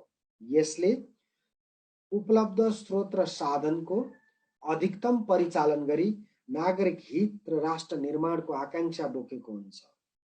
नेपालको सन्दर्भमा अस्थिर राजनीति, न्यून स्रोत र नागरिक चेतनाको कमीले सार्वजनिक सरोकारको व्यवस्थापनमा अनेक प्रश्नहरू उठ्ने गरेको पाइन्छ। त्यसको निरूपण र जनताको सन्तुष्टि आर्जन आजको प्रमुख आवश्यकता हो। च्याप्टर क्लोज, सकियो क्लोजिङ। त्यसैले क्लोजिङमा तपाईले अलिकता सुझाव पनि दिनुपर्छ। कता जाने, कस्तो गर्ने भन्ने हिसाबको सुझाव पनि दिनु जरुरी छ। अब यति भइसकेपछि तपाईलाई जुनसुकै प्रश्नको जवाफ लेख्न पुग्छ। नासु र खरिदारको तयारी गर्ने मित्रहरू, तपाईलाई जम्मा 5 नम्बरको प्रश्न सोधेको खण्डमा सिंगल पेजमा लेख्ने। सिंगल पेजमा लेख्दा टाइटल त लेख्ने, ओपनिङलाई 2 लाइन मात्रै लेख्ने, अनि बुलेट मैले भने टोटल मार्क्स इन्टु 2, 5 को छ भने 10 वटा बुलेट, 10 को छ भने 20 वटा बुलेट, एभरेजमा 2-4 वटा तलमाथि हुन सक्छ। यति कुरा भइसकेपछि तपाईले ध्यान दिनुपर्ने अर्को महत्त्वपूर्ण विषय भनेको यो 5 or 10 मार्क्सको कम्प्लिटली कुराहरू तपाईले बुझिसक्नुभयो। यसमा ध्यान दिनुस्, यसपछि अगाडि बढौं। अब तपाईले ध्यान दिनुपर्ने कुरा हो कन्क्लुजन पनि नासुको अथवा खरिदारको अथवा 5 मार्क्सको साथीहरु 2 लाइनको कन्क्लुजन लेखे पुग्छ। धेरै चिप्लिने खुट्टाबाटै हो कन्क्लुजन लेख्न नजानेर। त्यो किन जानिदैन भने प्र्याक्टिस नगरेको कारणले। यो ढंगले लेख्नुस्, सफलता तपाईको धेरै निकट छ। तपाई सबै 341 जना मित्रहरूले सुन्दै हुनुहुन्छ। आज बिहान म 341 जना मित्रहरू र अरु कतिपय युट्युबबाट जोडिनु भएको होला। तपाई तमाम मित्रहरूसँग यी कुराहरू शेयर गर्ने मौका पाएँ, त्यसका लागि आभार सहित। तपाईका केही क्वेशन छन् भने म क्वेशनमा प्रवेश गर्छु। गणेश जोशी सरले मसँग तपाईहरुको केही गुनासो सल्लाह सुझाव छ भने कन्ट्याक्ट गर्नुस् है भनेर इनबक्समा आफ्नो नम्बरहरू राखिदिनु भएको छ। अब केही समय गणेश सरले मलाई यो प्लेटफर्म दिएपछि उहाँको बारेमा पनि केही शब्द भनौं। विशेष गरेर विगत 7-8 वर्षदेखि म जोडिएको छु उहाँसँग। म लगातार 10 वर्षदेखि लोकसेवाका सबैभन्दा धेरै क्लासहरुमा म उपस्थित भएँ। तर पछिल्लो समय मलाई सधैँ मानिसले एउटै काम गर्नु भन्दा फरक काम गर्नुपर्छ भनेर मैले यो डाइरेक्ट क्लासहरु पढाउने काम छोडेर मेरो आफ्नै फिल्ड, मेरो आफ्नै रिसर्चको काममा लागेको थिएँ। अब म बजारमा पढाउन जादिन भनेर घरमा फोन अफ गरेर सुतेको मान्छेलाई सर क्लासमा जानुपर्छ, साथीहरुसँग जोडिनुपर्छ, सरको बारेमा साथीहरुले जानकारी पाउनुपर्छ र साथीहरु मार्केटको बारेमा सर पनि अपडेट हुनुपर्छ भनेर मलाई फेरि निदाएको मान्छेलाई बिउजाउने काम उहाँले गर्नुभयो। उहाँको टिम हेर्छु मैले, उहाँले क्वालिटीमा कम्प्रोमाइज गरेको देखिदैन। विशेष त राम्रै सरहरुलाई उहाँले बोलाएर राम्रो ढंगले क्लासहरु गराउनु भएको पाइन्छ। तपाई सधैँ एउटै इन्स्टिट्युटमा जानुभयो, बागबजारमा तपाई झुम्बिनुभयो, खरिदार पनि त्यही बुझाउनुभयो, नासु पनि त्यही बुझाउनुभयो, उपसचिव पनि त्यही बुझाउनुभयो, कुनै साउजीका कार्यकर्ताले खटन गरेको क्लासमा बस्नुभयो। 20औं 50औं क्लासहरुमा तपाईले बसेर कुरा गर्दा के हुन्छ भने सधैँ सबै राम्रा मानिसहरु पाइदैन। त्यसपछि कहिलेकाहीँ मलाई यो द्वन्द्वकालमा माओवादीले भनेको याद आउँछ, हामी नोकरसँग हैन मालिकसँग कुरा गर्छौं भन्थे उहाँहरूले चाहिँ। म त्यतिबेला पत्रकारितामै थिएँ।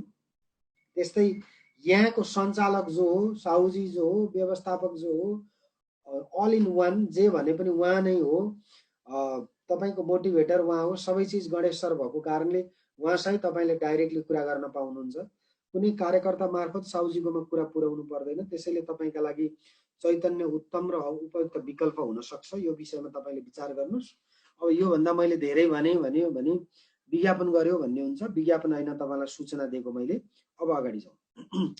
360 डिग्रीको कार्य सम्पादन मूल्याङ्कन भनेको 90-90-90 हो। अहिले चाहिँ तपाईँको सुपरभाइजरले, तपाईँको पुनरावलोकनकर्ताले र पुनरावलोकन समितिले 3 वटा चरणमा मूल्याङ्कन हुन्छ। 360 मा अब तपाईँको सेवाग्राहीले पनि तपाईँलाई मूल्याङ्कन गर्न सक्छ, तपाईँको सबोर्डिनेटले मूल्याङ्कन गर्न सक्छ। त्यो भयो भने तपाईँले खास काम के गर्नु भएको छ, सेवाग्राहीलाई खुसी पार्नु भएको छ कि छैन, त्यो कुरा देखिन्छ। 4 वटा एङ्गलबाट मूल्याङ्कन हुन्छ। 90-90-90 × 4 = 360। बागबजार मन नपरेको होइन, बागबजारका इन्स्टिट्युटमा मैले पनि धेरै पढाएर थाकेको, त्यही भएर म थाकेर यतातिर विश्राम लिएको। पछि बानेश्वरकोले जगाउनु भयो, त्यही हो मैले भनेको। अब साथीहरू, अब थोरै अगाडि बढौँ। म कुनै पनि पर्टिकुलर इन्स्टिट्युटको नेम त लिन्न, तर यहाँहरूले बुझिहाल्नुहुन्छ। मेरो बुक भ्याली बाहिर पाइने नपाइने विषयमा गणेश जोशी सरकै भूमिका छ, किनभने बुक प्रकाशन गरेको उहाँले हो, यो पुर्याउने जिम्मा पनि उहाँकै हुन्छ। अब थोरै अगाडि बढौँ। कमन पोइन्टहरू के हुन् भन्नुभयो साथीहरू। अब तपाईँलाई म नडाँटी भन्छु, अस्ति सरसचिवको रिजल्ट भयो, मैले क्लासमा साथीहरूलाई 167 कमन पोइन्ट नोट गराएको रहेछु। 167 पोइन्ट नोट गराए पछि सरसचिव पास भएको मान्छेलाई चैतन्यले शुभकामना दिनका लागि बोलायो। मलाई पनि एज अ गेस्ट बोलाउनु भएको थियो, गएँ। प्रत्येक साथीहरूले आफ्नो शुभकामना भाषण र सफलताको आधार सुनाउँदा त्यही सरले लेखाएका 168-67 पोइन्टको पेरीमा बसेर हामीले जवाब लेख्यौँ, पास भयौँ सर। त्यसैले ठुला कुरा गर्नुको साटो विषयलाई सिम्पली प्रेजेन्ट गरे पुग्ने रहेछ भन्नुभयो। त्यसैले यी कमन पोइन्टहरू तपाईँसँग सेयर गरौँला। पोलिसीमा के रिफर्म गर्ने, रिसोर्स कसरी मोबिलाइज गर्ने, न्यू टेक्नोलोजीको युटिलाइज कसरी गर्ने, मोनिटरिङ भ्यालुएसनको मेकानिजम कस्तो बनाउने, फिडब्याक कसरी लिने भन्ने नै यी कमन पोइन्ट हुन् साथीहरू। यो तपाईँसँग सेयर गर्ने टाइम आउँछ। लामाजी नआत्तिनु होला, सेयर हुन्छ नेक्स्ट टाइम। दीपक सेडाईजी ओके, तपाईँले मेल गर्नुहोस्, म सकेसम्म तपाईँलाई निराश नबनाउने कोसिस गर्छु। बुलेटमा लेख्दा नम्बर नदिने, सिम्पल बुलेटमा लेख्ने काम गर्नुहोस्। 10 मार्क्सको प्रश्नमा इन्ट्रोमै संविधानले, विद्यमान योजना र बजेटले यस्तो कुरा भनेको छ भनेर 1 लाइन लेख्दा ठिकै हुन्छ। गजेन्द्र बहादुर लिम्बुजीले दिनुभएको सुझाव मैले हेरेँ, तपाईँलाई धन्यवाद छ। अब प्रदेश स्थानीय लगायतको सबैतिर पनि जाँच हुन्छ, विज्ञापन हुन्छ, नआत्तिनु होला। बढी पार्टमा लेख्ने भन्दा पनि बुदामा जवाफ दिने हो। त्यसको लागि तपाईँले गुगलमा खोज्न सक्नुहुन्छ। नयाँ पत्रिकामा मैले फर्मेटमा लेखेका तमाम प्रश्नहरू देख्न सक्नुहुन्छ, त्यही गर्नुहोस्। विकेन्द्रीकरण is the administrative federalism and संघीयता भनेको पोलिटिकल हो। विकेन्द्रीकरण भनेको शक्ति अधिकार स्रोत माथि रहन्छ, त्यसको निहित प्रत्यायोजित अधिकार मात्रै तल जान्छ। फेडरलिजम भनेको संविधानले नै शक्ति र अधिकारको बाँडफाँड गर्छ। ओपनिङ बुलेटमा नलेख्ने, ओपनिङ प्याराग्राफमै लेख्ने साथीहरू रविन्द्र जोशीजीले भन्नुभएको छ। नरेन यादवजी, नीतिगत र कानुनी कुरा भनेको एउटै हो, नीति कानुन भन्नु एउटै हो, नझुक्किनु होला।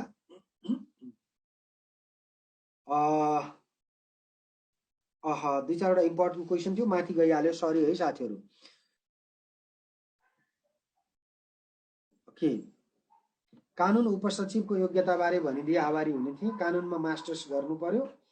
कानुनमा मास्टर्स गरिसकेपछि संगठित संस्थामा कम्तीमा 5 वर्ष काम गरेको अनुभव भयो भने तपाईँ त्यसको लागि इलिजिबल हुनुहुन्छ। साथीहरूका धेरै प्रश्नहरू छन्, महत्त्वपूर्ण प्रश्नहरू आएका छन् मित्रहरू। मैले हेर्दैछु। अब सबै कुरा त तपाईँलाई मैले अहिले नै कति विकेन्द्रीकरणभित्र संघीयता सम्भव हुँदैन, संघीयताभित्र मात्रै विकेन्द्रीकरण सम्भव हुन्छ। 4th पेपरको क्लास लिँदैछौँ। क्लास एक्जाम ओरिएन्टेड भन्दै हुनुहुन्छ सुर्खेतबाट। ओके, सुर्खेतबाट हुनुहुन्छ मेल गर्नुहोस्। तपाईँलाई म मेल आइडी दिइसकेको छु।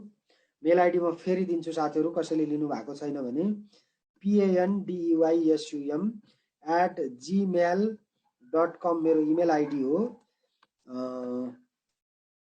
यसपालि विज्ञापन पक्कै पनि हुन्छ, नआत्तिनु होला। यो पालि भनेको असार अगाडि भए पनि हुन्छ, असार पछाडि भए पनि हुन्छ। पढ्ने मान्छेलाई पढेर बस्नुहोस्। विज्ञापन कहिले हुन्छ भन्दा पनि तपाईँले तयारी राम्रो गर्नु होला। गणेश सरका लागि केही फिडब्याकहरू छ, बुकहरू बाहिर पनि पाइनु पर्यो भन्ने कुरा। हुम्ला सिमीकोटबाट दिनेश साईजी हुनुहुन्छ, राम्रो तयारी गर्नु होला। छोटो छोटो लेख्दा मार्क्स दिन्छ, तर छोटो चाहिँ त्यो 17 मिनट लेख्नु पर्यो।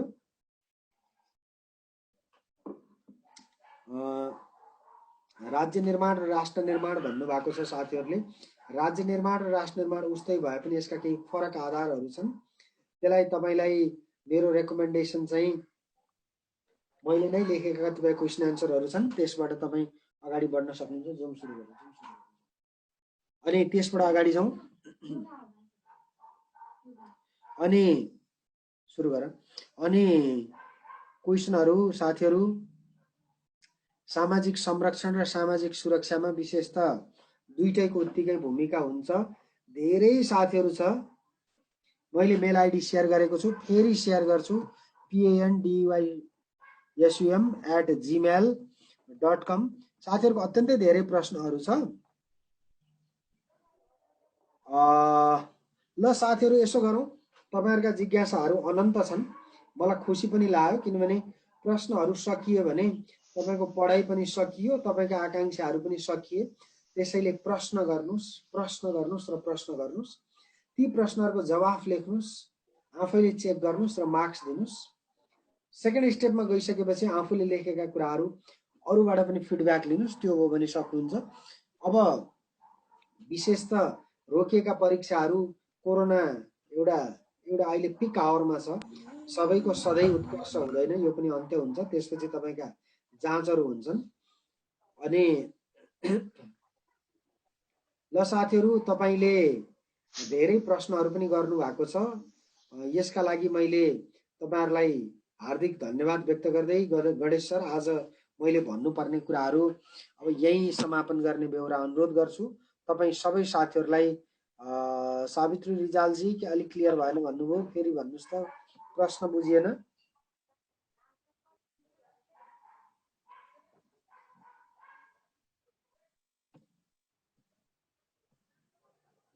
सर धेरै धेरै धन्यवाद। हामी केही साथीहरूको प्रतिनिधिमूलक आवाजबाटै प्रश्नहरू पनि लिन सक्छौँ सर, एक दुईवटा। के छ सरको समय? हजुर नमस्कार सर। नमस्कार, ल प्लिज भनौँ सर। सर मैले त्यहाँ एउटा त्यो क्वेसन छ नि, अहिले भर्खर राखेको छु, एकचोटि टोक्रा सरले हेरिदिनु हुन्थ्यो कि सर? के प्रश्न थियो भन्नु न सरले, भन्नु न। धेरै त्यसमा त्यो उ गरेको छ, मोबाइलबाट फोटो खिचेर राखेको छ त्यो क्वेसन, त्यसमा त्यो धेरै छ। ल सर, फोटो चाहिँ खुलेन, मैले क्लिक गरेँ है। यो जुन फाइलहरू छ नि, हजुर सर, त्यो खुल्दो रहेछ। तपाईँले मलाई मेलमा पठाइदिनु होला, इमेलमा चाहिँ खुल्छ। साथीहरू अब हामी एक दुईवटा मात्रै प्रतिनिधिमूलक प्रश्न, तपाईँहरूको भर्बल अडिएबल प्रश्न प्लिज। हजुर सर नमस्कार। सर यो द्वन्द्व व्यवस्थापनको उपायहरू बुक अनुसार फरक भेटिन्छ सर। मैले तपाईँले लेखेको एउटा यो के अरे नयाँ पत्रिका फर्मेटमा हेरेको थिएँ सर, त्यसमा बुकमा फरक छ। यसो क्लियर पार्नुहोस् सर। सर द्वन्द्व व्यवस्थापनका उपायहरू फरक हुन सक्छन्। द्वन्द्वको प्रकृति अनुसार द्वन्द्व व्यवस्थापनका उपायहरू अलग हुन्छन्। कहीँ जातीय द्वन्द्व हुन्छ, कहीँ भाषिक द्वन्द्व हुन्छ, कहीँ सामाजिक सांस्कृतिक द्वन्द्व हुन्छ, कहीँ राजनैतिक द्वन्द्व हुन्छ, कहीँ प्रशासनिक द्वन्द्व हुन्छ। द्वन्द्व निरूपण गर्ने उपायहरू पनि द्वन्द्वको प्रकृति अनुसार फरक हुने भएको कारणले अब छोडिदिनुहोस् मित्र, तपाईँको शुभ नाम मलाई याद भएन। द्वन्द्व भनेको तपाईँको घरमा पनि हुनसक्छ, दाजुभाइका बीच, बाबुआमाका बीच, तपाईँको कार्यालयमा द्वन्द्व हुनसक्छ, तपाईँको हाकिम र तपाईँका बीच, राज्यमा द्वन्द्व हुनसक्छ, शक्ति र अधिकारको बाँडफाँडका बीचमा। यस्ता द्वन्द्वलाई निरूपण गर्नका लागि सबभन्दा महत्त्वपूर्ण उपाय भनेको वार्ता नै हो। वार्ताबाट द्वन्द्व निरूपण भएन भने त्यसले युद्धको रूप लिन्छ। वार्ताबाट द्वन्द्व निरूपण गर्दा द्वन्द्व निरूपण गर्ने केही स्टेपहरू छन्, तिनीहरूलाई फलो गर्नुपर्छ। वातावरण निर्माण गर्ने, एउटा सिंगल सिटिङ गर्ने, तपाईँलाई लागेका कुराहरू सेयर गर्ने, त्यसमा केही लेनदेनका कुराहरू छन् भने मिलान गर्ने, र मिलान गरेपछि सहमति गर्ने र सहमतिको कार्यान्वयन गर्ने। सहमति तयार गर्ने, सहमति कार्यान्वयन भएन भने फेरि द्वन्द्व निम्तिन्छ। त्यसैले यो कुरालाई तपाईँले सरसर्ती द्वन्द्व को प्रकृति अनुसार द्वन्द्व निरूपणका उपायहरू फरक हुने कुरा बुझ्न अनुरोध गर्छु। जवाफदेहिता र उत्तरदायित्व फरक छ। जवाफदेहिता र उत्तरदायित्व भनेका सुशासनका टुल्स हुन्। यिनीहरू बीच अन्तर सम्बन्ध हुँदाहुँदै पनि केही खास कुराहरूमा चाहिँ फरक छ। त्यो भिन्नताको आधारहरू हामीले छुट्याउन सकिन्छ। अन्तर्वार्ता कहिले हुन्छ भन्नुभएको छ साथीहरूले। अब रोकिएको अन्तर्वार्ता लोकसेवा आयोगले सूचना जारी गर्छ। कन्क्लुजन लेख्दा 2-3 क्वेसन जोडेको रहेछ भने के गर्ने? मानवाधिकार, सुशासन र पारदर्शिता बारेमा चर्चा गर्दै यस सम्बन्धमा भएका व्यवस्थाहरू बारे प्रकाश पार भन्यो भने कन्क्लुजनमा 3वटै कुरालाई समेट्नुपर्छ। एक्सक्युज मी भन्दै हुनुहुन्छ कसैले? एक्सक्युज मी सर, नमस्कार है। मैले अघि सोध्न खोजेको चाहिँ विकेन्द्रीकरण अन्तर्गत संघीयता हो या संघीयता अन्तर्गत चाहिँ विकेन्द्रीकरण हो? त्यसमा अलिकति कन्फ्युज भए भन्न खोजेको सर। यो संघीयताको पूर्व रूप हो विकेन्द्रीकरण। जहाँ संघीयता लागू छैन त्यहाँ माथि रहेको अधिकार स्रोत साधन विकेन्द्रीकरण मार्फत तल दिइन्छ। यो कुरा के हो भने म्याडम, यो विकेन्द्रीकरण भनेको तपाईको श्रीमानले तपाईलाई 200, 400, 500 रुपियाँ दिए जस्तो हो। संघीयता भनेको तपाईलाई अंशै दिए जस्तो हो। फरक यति नै हो।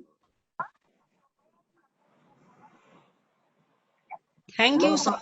ल साथीहरू, तपाईँ सबैलाई धन्यवाद छ। Ganesh sir, thank you so much sir. Thank you so much sir. Excuse me sir. हजुर सर, यो ब्याङ्किङ र निजामती तयारी गरेर एकैपल्ट सम्भव छ सर? एकदम सम्भव छ। ब्याङ्क, निजामती, सुरक्षा सबैतिर सम्भव छ। खुलेका ठाउँमा फर्म भर्नुस्, अलिअलि पैसा बढी जान्छ चिन्ता नलिनुस्। एक ठाउँ नाम निस्किन्छ। सम्भव मात्रै होइन, जागिर खाने सही उपाय तपाईले भने जस्तो। Thank you so much. ल सर, प्लिज अब प्रश्न लास्ट गरौँ। ल भन्नु त सर, प्रश्न सोध्दै हुनुहुन्थ्यो, प्लिज।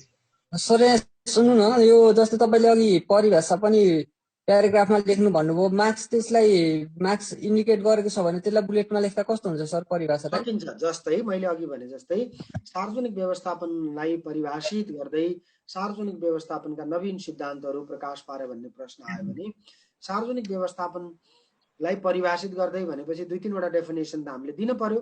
त्यसैले त्यस्तो खण्डमा बुलेटमै परिभाषा लेख्न पनि सकिन्छ। अन्यथा सार्वजनिक व्यवस्थापनका नवीन सिद्धान्तमाथि प्रकाश पार 10 मार्क्स भन्ने मात्रै प्रश्न छ भने परिभाषा बुलेटमा लेख्नु पर्दैन। हस्, थ्यांक यू साथीहरू। गणेश सर, धन्यवाद। हजुर हजुर सर। हजुर सर, प्लिज फर्स्टले के भन्दै हुनुहुन्थ्यो? हजुर, अर्को एउटा सेसनमा जोडिनु पर्ने थियो 8:15 बजे। हस् सर, नमस्कार सर। नमस्कार सर। 5 मार्कको फर्मेट एकचोटि अझै भनिदिनु न। यदि 5 नम्बरको छ भने सिंगल पेज लेख्ने बहिनी।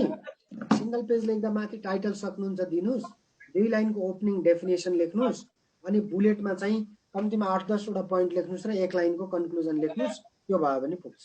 हेलो सर, नमस्कार। थ्यांक यू साथीहरू। तपाईहरुलाई मैले हार्दिक आभार र धन्यवाद व्यक्त गरेँ। तपाईलाई मैले इमेल दिएको छु, केही क्वेरीजहरु छन् भने त्यसमा पनि छोड्न सक्नुहुन्छ। हस्, thank you sir. Thank you so much. धेरै धेरै धन्यवाद श्रद्धेय डाक्टर टोकास पाण्डे सर। आज हामीले आजको शुभ बिहानीमा सरका धेरै महत्त्वपूर्ण अनुभव, धेरै महत्त्वपूर्ण विचारहरू, धेरै महत्त्वपूर्ण टिप्सहरू सुनेका छौँ। पक्कै पनि मलाई विश्वास छ साथीहरू, आजको यो कार्यक्रमको सहभागिताले यहाँहरूको तयारीमा एउटा नयाँ उचाइ त्यसले निर्धारण गर्नेछ भन्ने कुरामा म विश्वस्त छु। अब यहाँहरूलाई म एउटा सूचनाको रूपमा केही कुरा जानकारी गराउन चाहन्छु। हामीले शनिबार धेरै शनिबारी श्रृङ्खला भनेर निःशुल्क कार्यक्रमहरू आयोजना गर्ने गरेका छौँ। यो शनिबार पनि 6-7 वटा कार्यक्रमहरू छन् र तपाईँहरूले हाम्रो चैतन्य पिएससी भन्ने फेसबुक पेजलाई फलो गर्नुभयो भने त्यहाँ धेरै निःशुल्क सशुल्क कार्यक्रमहरूका सूचनाहरू देख्न सक्नुहुन्छ। धेरै कार्यक्रमहरू हप्तामा हामीले 8-10 वटा प्रोग्रामहरू त निःशुल्क नै आयोजना गर्ने गरेका छौँ। यो कमिङ स्याटरडे हाम्रो 6-7 वटा निःशुल्क कार्यक्रमहरूको सूची आउँदैछ, आज हामी प्रकाशित गर्दैछौँ। र यहाँहरूमध्ये यो लिखित प्रस्तुतिकरण विशेष शाखा अधिकृतको तयारी कक्षाहरूमा सहभागी हुन चाहनुहुन्छ भने हामीलाई सम्पर्क गर्नुहोला। नायब सुब्बाको तयारी कक्षामा पनि सहभागी हुन चाहन्छ भने सम्पर्क गर्नुहोला। बैंकिङ तयारी कक्षाहरू हुँदैछन्, सुरक्षा निकाय लगायत शिक्षक सेवा आयोगका विभिन्न तयारी कक्षाहरू हुँदैछन्। सम्भवतः अहिले यो लकडाउनको अवधिमा धेरै निःशुल्क कक्षाहरू हामीले आयोजना गरेका छौँ जस्तो लाग्छ। 100 कक्षाहरू हामीले निःशुल्क आयोजना गरेका छौँ र यहाँहरूले ती कार्यक्रममा सहभागी भएर लाभ लिन सक्नुहुनेछ। त्यसको अलावा यहाँहरू हाम्रा नियमित कक्षाहरूमा पनि सहभागी हुन चाहनुहुन्छ भने सशुल्क रूपमा हामीले भन्ने गरेका छौँ अकल्पनीय शुल्क अतुलनीय गुणस्तर र असीमित अवसर भन्ने एउटा नयाँ सुरुवात हामीले गरेका छौँ। त्यसैले न्यूनतम शुल्कमा अधिकतम सुविधा दिने र सहभागीहरूलाई केन्द्र बिन्दुमा राखेर विशेष गरी विद्यार्थीहरूलाई केन्द्र बिन्दुमा राखेर हाम्रा गतिविधि क्रियाकलापहरू अगाडि बढ्छन्। यहाँहरूको सफलतासँग चैतन्यको सहकार्य जारी छ। त्यसैले भन्ने गर्छौँ सफलता तपाईँको सहकार्य चैतन्यको भन्ने हाम्रो एउटा मिसन रहिआएको छ र हामीले थुप्रै सफलताका इतिहासहरूको साक्षी बन्ने अवसर पनि प्राप्त गरेका छौँ। त्यसैले यहाँहरू सबैलाई म आजको उपस्थितिका लागि, तपाईँहरूको उत्साहजनक सहभागिताको लागि र तपाईँहरूको तयारीको जुन उत्साह छ, तयारीप्रतिको जुन समर्पण छ, यो सबै समर्पण, उत्साह र कडा परिश्रमका लागि म सम्मान व्यक्त गर्न चाहन्छु। र तपाईँहरूको यो उत्साह, यो परिश्रम, यो पढाइप्रतिको समर्पणले निश्चित रूपमा तपाईँहरूको गन्तव्यमा पुर्याउनेछ, तपाईँहरूको लक्ष्य चुन्न यसले मद्दत पुर्याउनेछ भन्ने कुराको प्रशस्त सङ्केत यहाँ देखिन्छ। त्यसैले यहाँहरू आगामी दिनहरूमा चैतन्यले आह्वान गर्ने विभिन्न कार्यक्रमहरूमा सहभागी भएर लाभ लिन सक्नुहुन्छ। यो जरुरी छैन कि तपाईँले भर्ना नै गर्नुपर्छ, फी नै तिर्नुपर्छ भन्ने।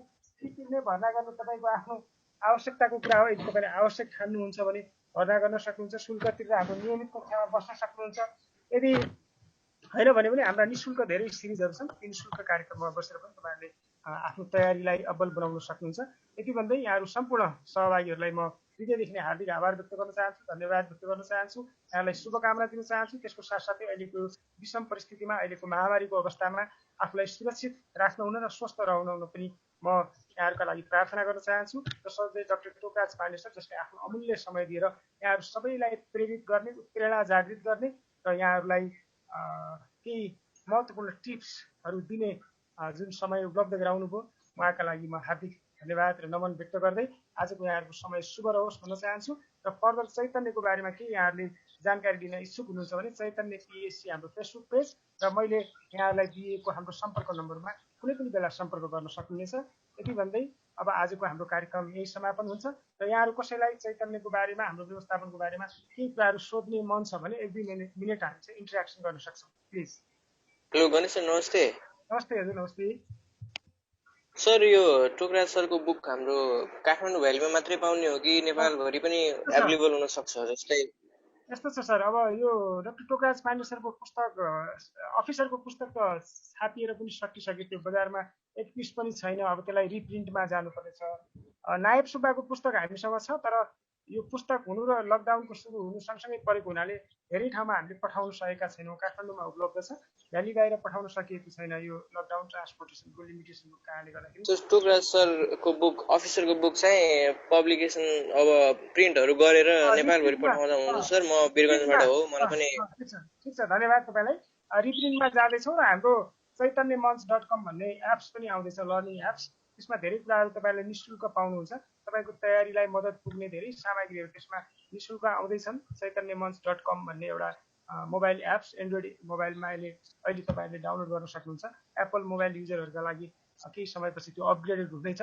त्यो पुस्तक चाहिँ, त्यो चैतन्यमञ्च.com चाहिँ यहाँले अहिले पनि डाउनलोड गर्न सक्नुहुन्छ, तर त्यसको ब्याकग्राउन्डमा काम भइरहेको हुनाले अहिले त्यो कम्प्लिट फर्मेटमा 15 दिनमै त्यो तयारी हुन्छ। र पुस्तकहरू पनि हामी ई बुक्सको फर्मेटमा चाँडै तपाईँहरूलाई उपलब्ध गराउने तयारीमा लागिरहेका छौँ। हुन्छ हुन्छ, thank you so much sir. Most welcome. अरू केही छ जिज्ञासा छ होला? सर हजुर हजुर प्लिज। सर, यो टोकराज सरको नासुको सेकेन्ड र थर्ड दुवैको छ कि सर सेकेन्डको मात्रै हो? अहिले सेकेन्डको मात्रै छ, सेकेन्डको मात्रै छ। सर काठमाडौँमा मात्रै उपलब्ध छ होइन सर? अहिले चाहिँ काठमाडौँमै छ। यहाँ एकजना मित्रले ल अफिसरको बारेमा बोल्नुहोस् भन्नुभएको छ। ल अफिसरको चाहिँ क्लास हामी सुरु गर्दैछौँ। अस्ति एउटा ब्याच, एउटा ग्रुप हामीले कम्प्लिट गऱ्यौँ। अब नेक्स्ट विकबाट अफिसर ल पढ्नेहरूको लागि क्लास सुरु हुँदैछ। अरू केही छ साथीहरू? सर त्यो टोकराज सरको बुकको लागि सर कहाँ सम्पर्क गर्नुपर्छ सर? काठमाडौँमा त हामीलाई नै सम्पर्क गर्दा पनि हुन्छ, पुतली सडकको पुस्तक पसलहरूमा पनि छ। तर अहिले चाहिँ अब केही दिन काठमाडौँमा निषेधाज्ञा र अहिले विशेष परिस्थिति भएको हुनाले अलि असहज होला। यो परिस्थिति सहज भयो भने यहाँलाई उपलब्ध हुन सक्छ। हुन्छ सर, धन्यवाद सर। गणेश सर नमस्कार। नमस्कार हजुर। सर एनईएको चाहिँ क्लास हुने कि नहुने हो सर? एनईएको फर्स्ट पेपरको त क्लास भइरहेछ, इङ्ग्लिसको। फर्स्ट पेपर नाइ सर, रिटर्न पेपरको। रिटर्न पेपरको पनि हामी अब सूचना आह्वान गर्छौँ हजुर। हाम्रा यो जति पनि 577 लेभल सर। जति पनि हाम्रा कार्यक्रमहरूको हामीले आह्वान गर्छौँ त्यो हाम्रो फेसबुक पेजमा नोटिसहरू आउने गर्छ। जस्तो म तपाईँहरूलाई सूचनाकै लागि भनौँ, भोलि बिहान 7:30 बजे नायब सुब्बाको राजस्व तृतीय पत्र पढ्न चाहनेहरूका लागि निःशुल्क अभिमुखीकरण छ 7:30 मा। त्यसमा सहभागी हुन सक्नुहुन्छ। पर्सि बिहान कानुनतर्फको नायब सुब्बाको तृतीय पत्रको अभिमुखीकरण छ। त्यसपछि हामी चाँडै परराष्ट्रको नायब सुब्बाको तृतीय पत्रको अभिमुखीकरण गर्दैछौँ। त्यसपछि अफिसरको नायब सुब्बाको एउटा डेमो क्लास भन्नुभएको छ, एउटा ओरिएन्टेसन राख्छौँ तपाईँहरूलाई। त्यो ओरिएन्टेसनमा यहाँहरूलाई सबै कुराहरूको जानकारी गराउँछौँ परराष्ट्रको परराष्ट्र लेभलको। अहिले हामी उपसचिवको परराष्ट्रको तयारी क्लास गराइरहेका छौँ। हजुर सर एनइएकै चाहिँ क्लास हुने कि नहुने, रिटर्न खास चाहियो? त्यो सूचना आउँछ म्याम, फेसबुक पेजलाई फलो गर्नुहोस् है हाम्रो गरिरहेको छ। अनि यो अफिसरको चाहिँ के हो सर भनिदिनु न। अफिसरको त हामीले क्लास चलाइ पनि राखेका छौँ। अब राइटिङ फोकस भएर फेरि 2nd, 3rd, 4thको एउटा नयाँ स्किम निकालेका छौँ। त्यसमा अगाडि बढ्दैछ। अहिले 4th पेपर पढिरहनु भएको छ 30-35 जना साथीहरूले। 2nd, 3rd पेपर चलिरहेको छ। नासुको 2nd पेपरको दोस्रो ब्याच चलिरहेको छ। नयाँ चाहिँ के छ सर अफिसरको? अब पुरै के सर नयाँ पढ्ने तर नयाँ चलिरहेको छ हजुर। हामीले पुरै आइक्यूबाटै पढ्न सक्नुहुन्छ।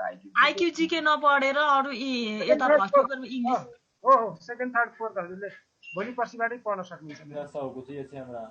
2nd, 3rd, 4th लाई कति के हो सर? त्यो फीहरू सबै हामीले फेसबुकमा राखेका छौँ। हाम्रो कुनै पनि चिज लुकाइएको हुँदैन। सबै कुरा शुल्क सहित हामीले नोटिस पब्लिस गर्छौँ। हुन्छ सर, थ्याङ्क यू। हस्, मोस्ट वेलकम। ल साथीहरू, यहाँहरू सबैलाई धेरै धेरै शुभकामना, धेरै धेरै धन्यवाद। यहाँहरूको दिन शुभ रहोस्। पुनः मैले अनुरोध गरेँ यहाँहरू सुरक्षित रहनुहोला। अहिलेको कोभिड कहरलाई जित्दै हामीले सुनौलो बिहानी स्वर्णिम बिहानी सुन्नु छ। यहाँहरू सबैलाई सफलताको शुभकामना। सफलता तपाईँको, सहकार्य चैतन्यको। हामी तपाईँको सफलतामा सहकार्य गर्न आफ्नो क्षेत्रबाट प्रतिबद्ध छौँ, कटिबद्ध छौँ र क्रियाशील छौँ। Thank you so much. शुभ दिन। मैले अन्त्य गरेँ है हजुर। हस्, थ्याङ्क यू।